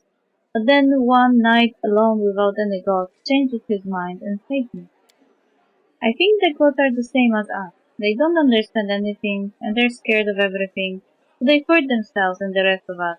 People worship the gods only because they're afraid of being responsible for themselves. And the gods listen to the praise, and they become smug and arrogant and begin to believe that they're better than us. But they're no better. They're silly sinners just like the rest of us. That's actually true. If the gods existed, it would be true. Sometimes I pray to the gods, different ones, the good ones, the bad ones. I ask them to stop fighting and hurting each other. I don't know if they ever hear me, but if they do, I mean the knight who wanted to burn me, he was able to change his mind and do a good deed. If he can change, maybe Baphomet can too. How did you survive on the street? The elf rags. There are many good people in the river city. When I sang for them in the streets, they would often give me coins or bread, or sometimes even clothes. I shared everything with the other homeless, and they showed me where it's safe to sleep, where I could get out of the rain and cold, where I could find discarded things. When the demons destroyed the river city, I looked for my friends, but I found no one. They probably all died. The homeless have no supplies or weapons or basements to hide in, and the knights won't protect them either. Knights are like gods, so self-important. They're saving the world after all. What do they care about the homeless? Still smiling, the girl shrugged. Where do your magical power come? These tricks, I have them from my grandma. She used to be my father's grandma, and before that, his father's. I've never seen her myself, but she's very clever and kind. When I lived on the street, sometimes she left food for me or a blanket in the winter. Sometimes I feel her stroking my hair as I fall asleep, but if I open my eyes, there is no one near. She also sent me soup. She scratches the crow's beak, and the bird grumbles happily in response. She tells Soot how to do different tricks, and Soot teaches me. Failed the lore religion check. It seems that Ember doesn't know who gives her these powers. Her familiar was obviously sent by a powerful creature of God, of good, perhaps an angel or a fae, though you couldn't say exactly who. Thank you for your answer. Why did I fail lore check?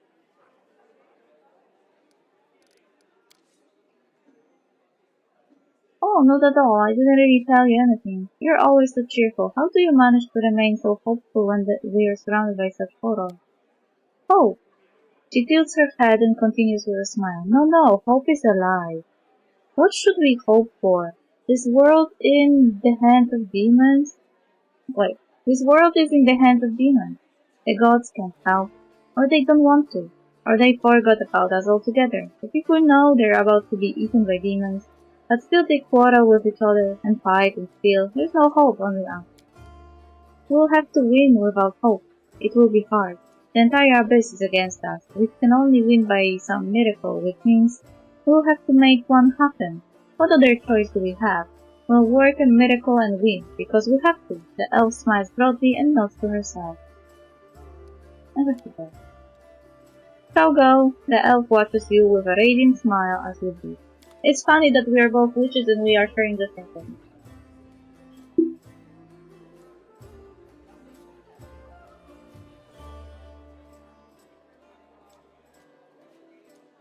I wonder how different are witches in this world from clerics and others.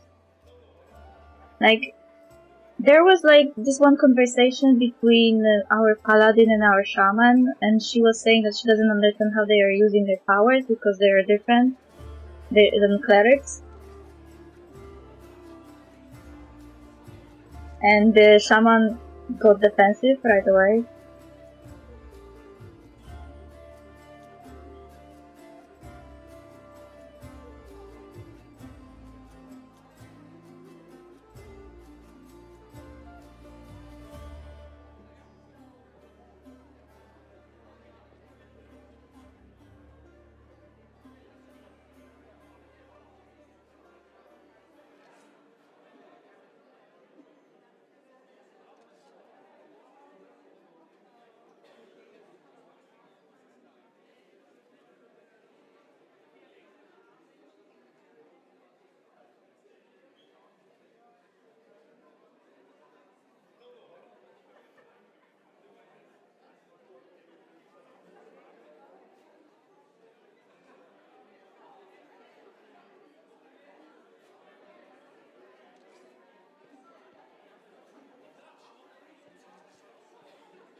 Wait, internet says that her deity is atheism.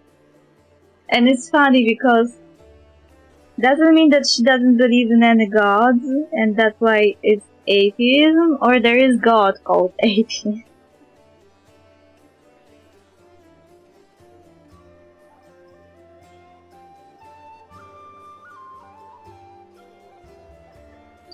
Class? Which is a class in Pathfinder Wrath of the Righteous.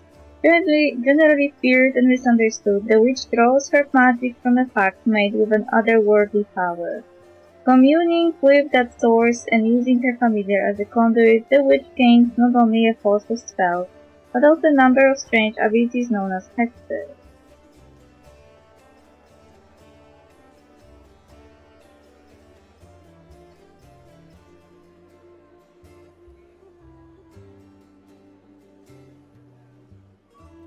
Witch archetypes. Stigmatized witch.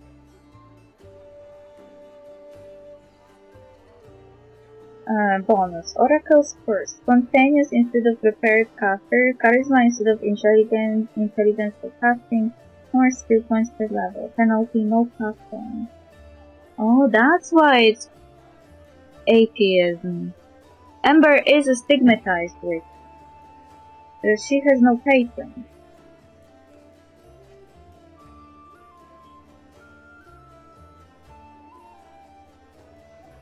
Leyline Guardian. Conduit Search. Leyline Power. Spontaneous instead of prepared caster. Penalty. 2 less pets. I am the Leyline Guardian, I think. Or I was the... Oh.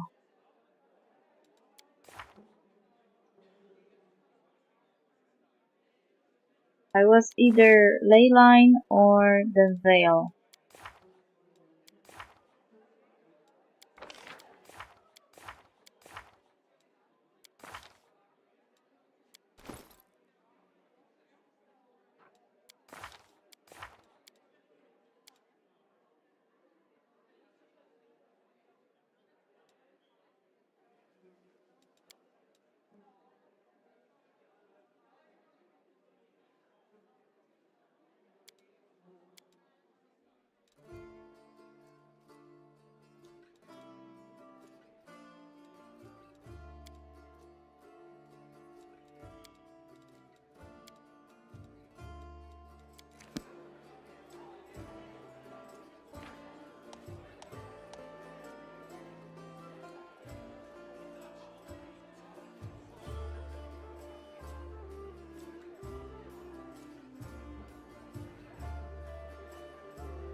This game becomes too complicated for me.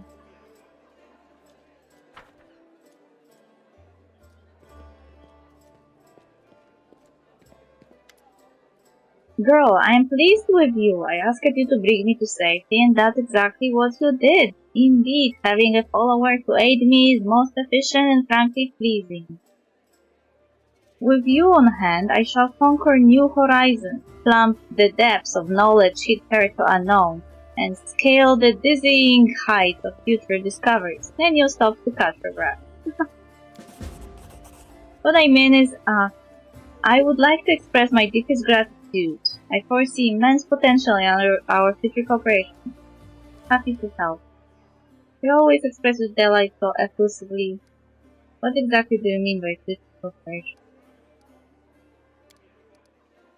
Hand in hand, we'll unravel the greatest mysteries inaccessible to the minds of ordinary people.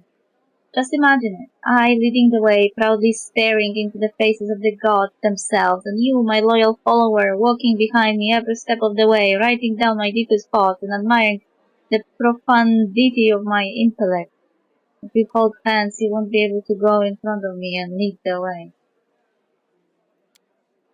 You are the catalyst which when it reacts with my intellect, will allow the latter to grasp the very essence of the universe itself. Do you always express your delight so effusively? What? Who are you? Nenyu stares at you for a while, bewilderment in her eyes, but then it is replaced by recognition. Oh yes, my new follower. So what am I supposed to do? Oh yes, I must provide some verbal encouragement for your as yet modest achievement, and try to induce you to strive for more of such encouragement. That is the principle that underpins any training. She frowned, but only for an instant. Ah, yes, I see. Your modest nature was unsettled by the abundance of my gratitude. I do apologize for putting you in such an awkward position. I'll never praise you again, unless I forget. I will never praise you again. Real? But let's get back to the business at hand. Your new assignment will be to take me to the inconspicuous ruins that are located in an even more conspicuous valley lying between Canabres and Dresden. As soon as is reasonably practicable, I will mark the place on your map with a large red cross so you won't forget. Nameless ruin has been revealed. What's so special about these ruins near Canabres? I'm glad you asked. This is my greatest hypothesis, my secret project, and I won't pass up the opportunity to share it with you. Because you are my most loyal follower, I am your only follower. And you are worthy of possessing such knowledge. Nenyo rubs her nose. And also because you are the first person to ever ask me about. Some time ago, I was walking around the border of the World Wound and I met a strange person. He was wearing a frayed grey robe, and his face was hidden behind an odd white mask. Of course, I didn't miss the opportunity to ask him about the reasons for his absurd appearance. And do you know what he said to me? He said, I am the answer, but what is the question? Then he walked off in the direction of the World Wound. The next day, after I had already forgotten about the first encounter, I had another similar encounter. This time, I met an elven woman. Judging by the pointy ears sticking out from behind the mask, I am the answer. But what is the question? She said, before taking off toward the World Wound. And then I realized everything became clear to me. I know a mystery when I see one. Consider this one of my myriad talents. Nenyo rubs the tip of her nose. After all these geysers weren't simply on their way to a costume party, were they? After examining several maps, I determined that they were all heading in one direction, to a place not far from Canabres, a place which is marked as nameless ruins, even to ancient Sarkorian maps. That's where I need to go. Unraveling the secret of that place will be my greatest discovery. It will secure my place in history, or perhaps even in legend. Okay. How do you know where we have to go? Do you know how to find a beehive in a forest? You need to catch 2 bees, set them free in 2 different locations of the forest, and remember the directions they fly in. Then you take a map and draw lines showing the bees' routes. The place where the lines intersect will mark the location of the beehive. Fascinating, yes? By the way, forest bees do not make any honey. Manuel said. I used the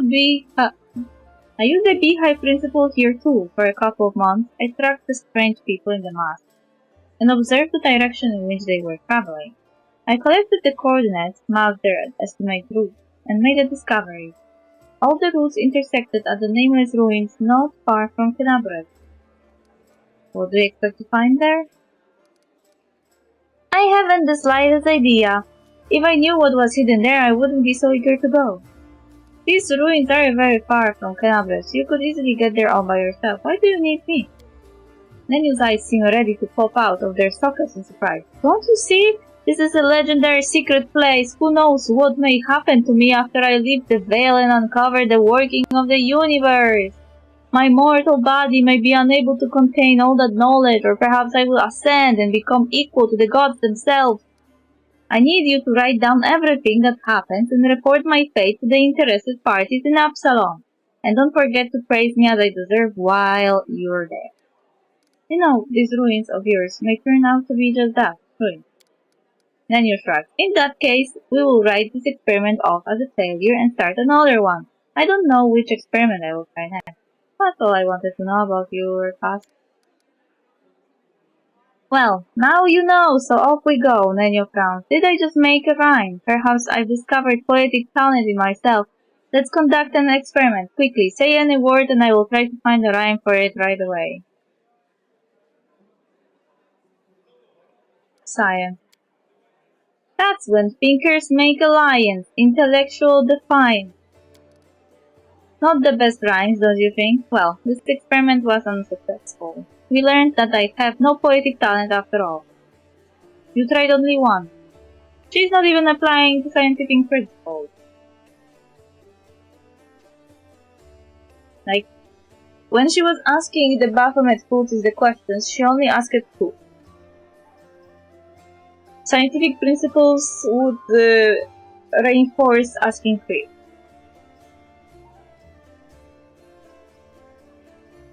You have to repeat each experiment 3 times to be sure that it's either right or wrong. And she's not doing that. She's just doing one thing. It doesn't yield the results she expects. And she says it's a failure. That's not science. That's confirming your own bias.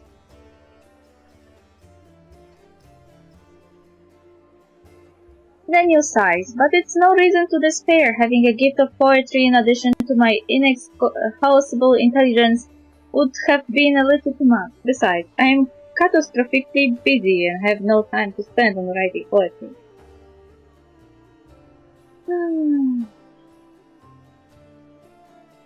I don't like it when you call me girl. My name is Canary.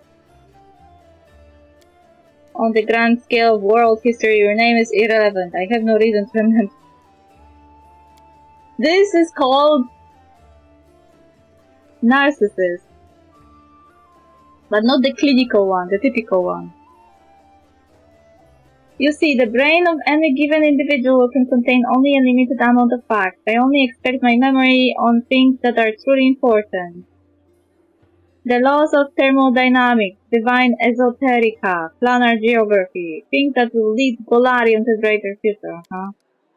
Nenyu rubs her nose. Besides, what if I make a great discovery, but I won't be able to remember it because my memory is full of outdated or useless information? What a nightmare that would be. What a loss for the whole of Golarion. But you do remember your own name, right? Only so I know what to put for the author's name in my encyclopedia. Are there any names worth remembering? There are, and to my deepest regret, there are too many of them. Then you'll have the sigh that would defeat a grief-stricken old man. The names of gods and demigods, the names of rulers, conquerors, and other persons by some reason deemed great by the people of Golarion. They etched their names into history and, alas, every self-respecting educated person must know them.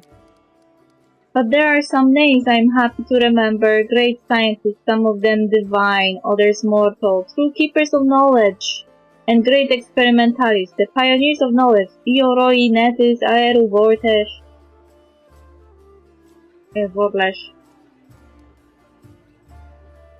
Aeru Vorlesh opened the world wound. She's the betrayer of humanity. Her fault the demons invaded Golarion. Admitting Aeru Vorlesh is going too far, don't you think? Oh, by no means. She's the greatest of the greatest. Just imagine she managed to open a rift from Golarion to the abyss. No one knew how. No one believed it possible. No one even dreamed of such a thing. And she just did it! It was the experiment of the century. Nanya wiped a tear from her eye. I would have been so happy if I could have been in her place. Of course, some part of Golarion's population died as a result of her experiment, and the Crusaders are still wrestling with its consequences to this day. But the very essence of what Arelu managed to do was a breakthrough of cosmic significance, both figuratively and literally. So you don't have any empathy and moral compass. You're not Belara. Belara at least has moral compass and empathy. Sooner or later, the world wound will be closed. Peace will return to Golarion. As for the victims of the ongoing war, they will be remembered as unfortunate but unavoidable sacrifices made at the altar of science. Did she really just say that to me? That people can die for science. That's unethical. You're crazy.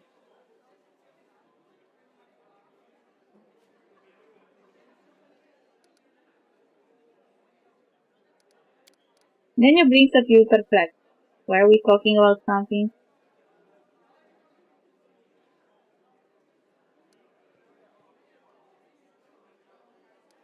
I have to go.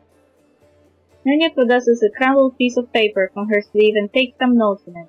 This conversation lasted approximately 5 minutes, she whispers. By the way, did you know that this is the exact same amount of time the Inquisitors of Canabras need to find the defendant guilty? But the shake of Inquisitors chasing you takes 5 times as long. That experiment proved the running while clad in heavy armor is not burdensome for them at all. I am suddenly really unhappy.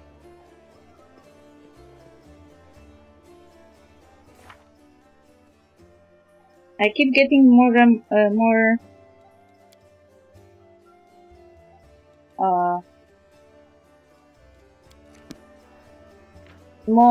errands quests. I guess I'm finished today. 4 hours. Did I do anything? Oh, we moved a bit. We moved a bit in the storyline.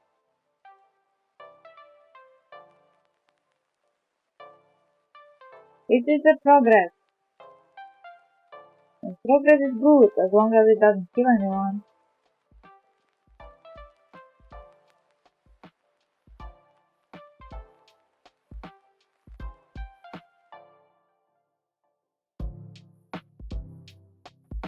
I thought Nenya was hilarious until she started talking as if human life didn't have any value.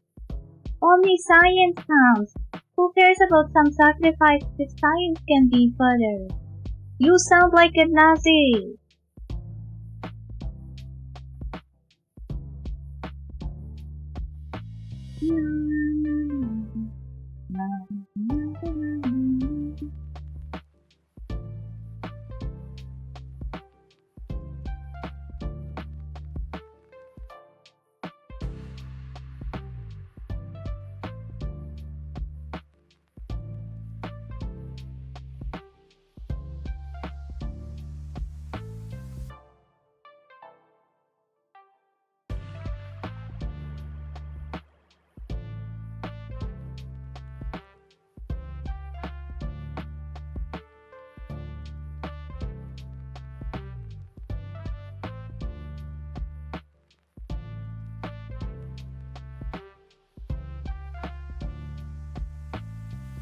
Why is everybody suddenly playing Monster Hunter while something happens? Everyone on my list is playing that game. It's neither.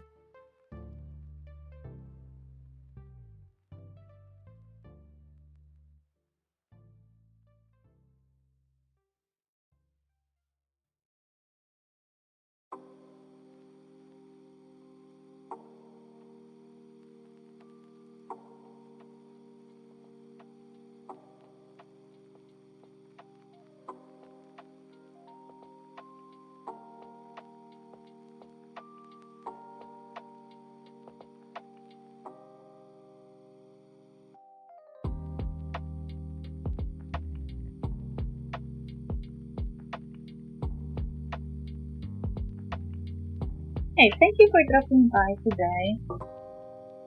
And I think we'll see each other on Monday, but I am not sure. I will need to check it. Anyway, bye bye.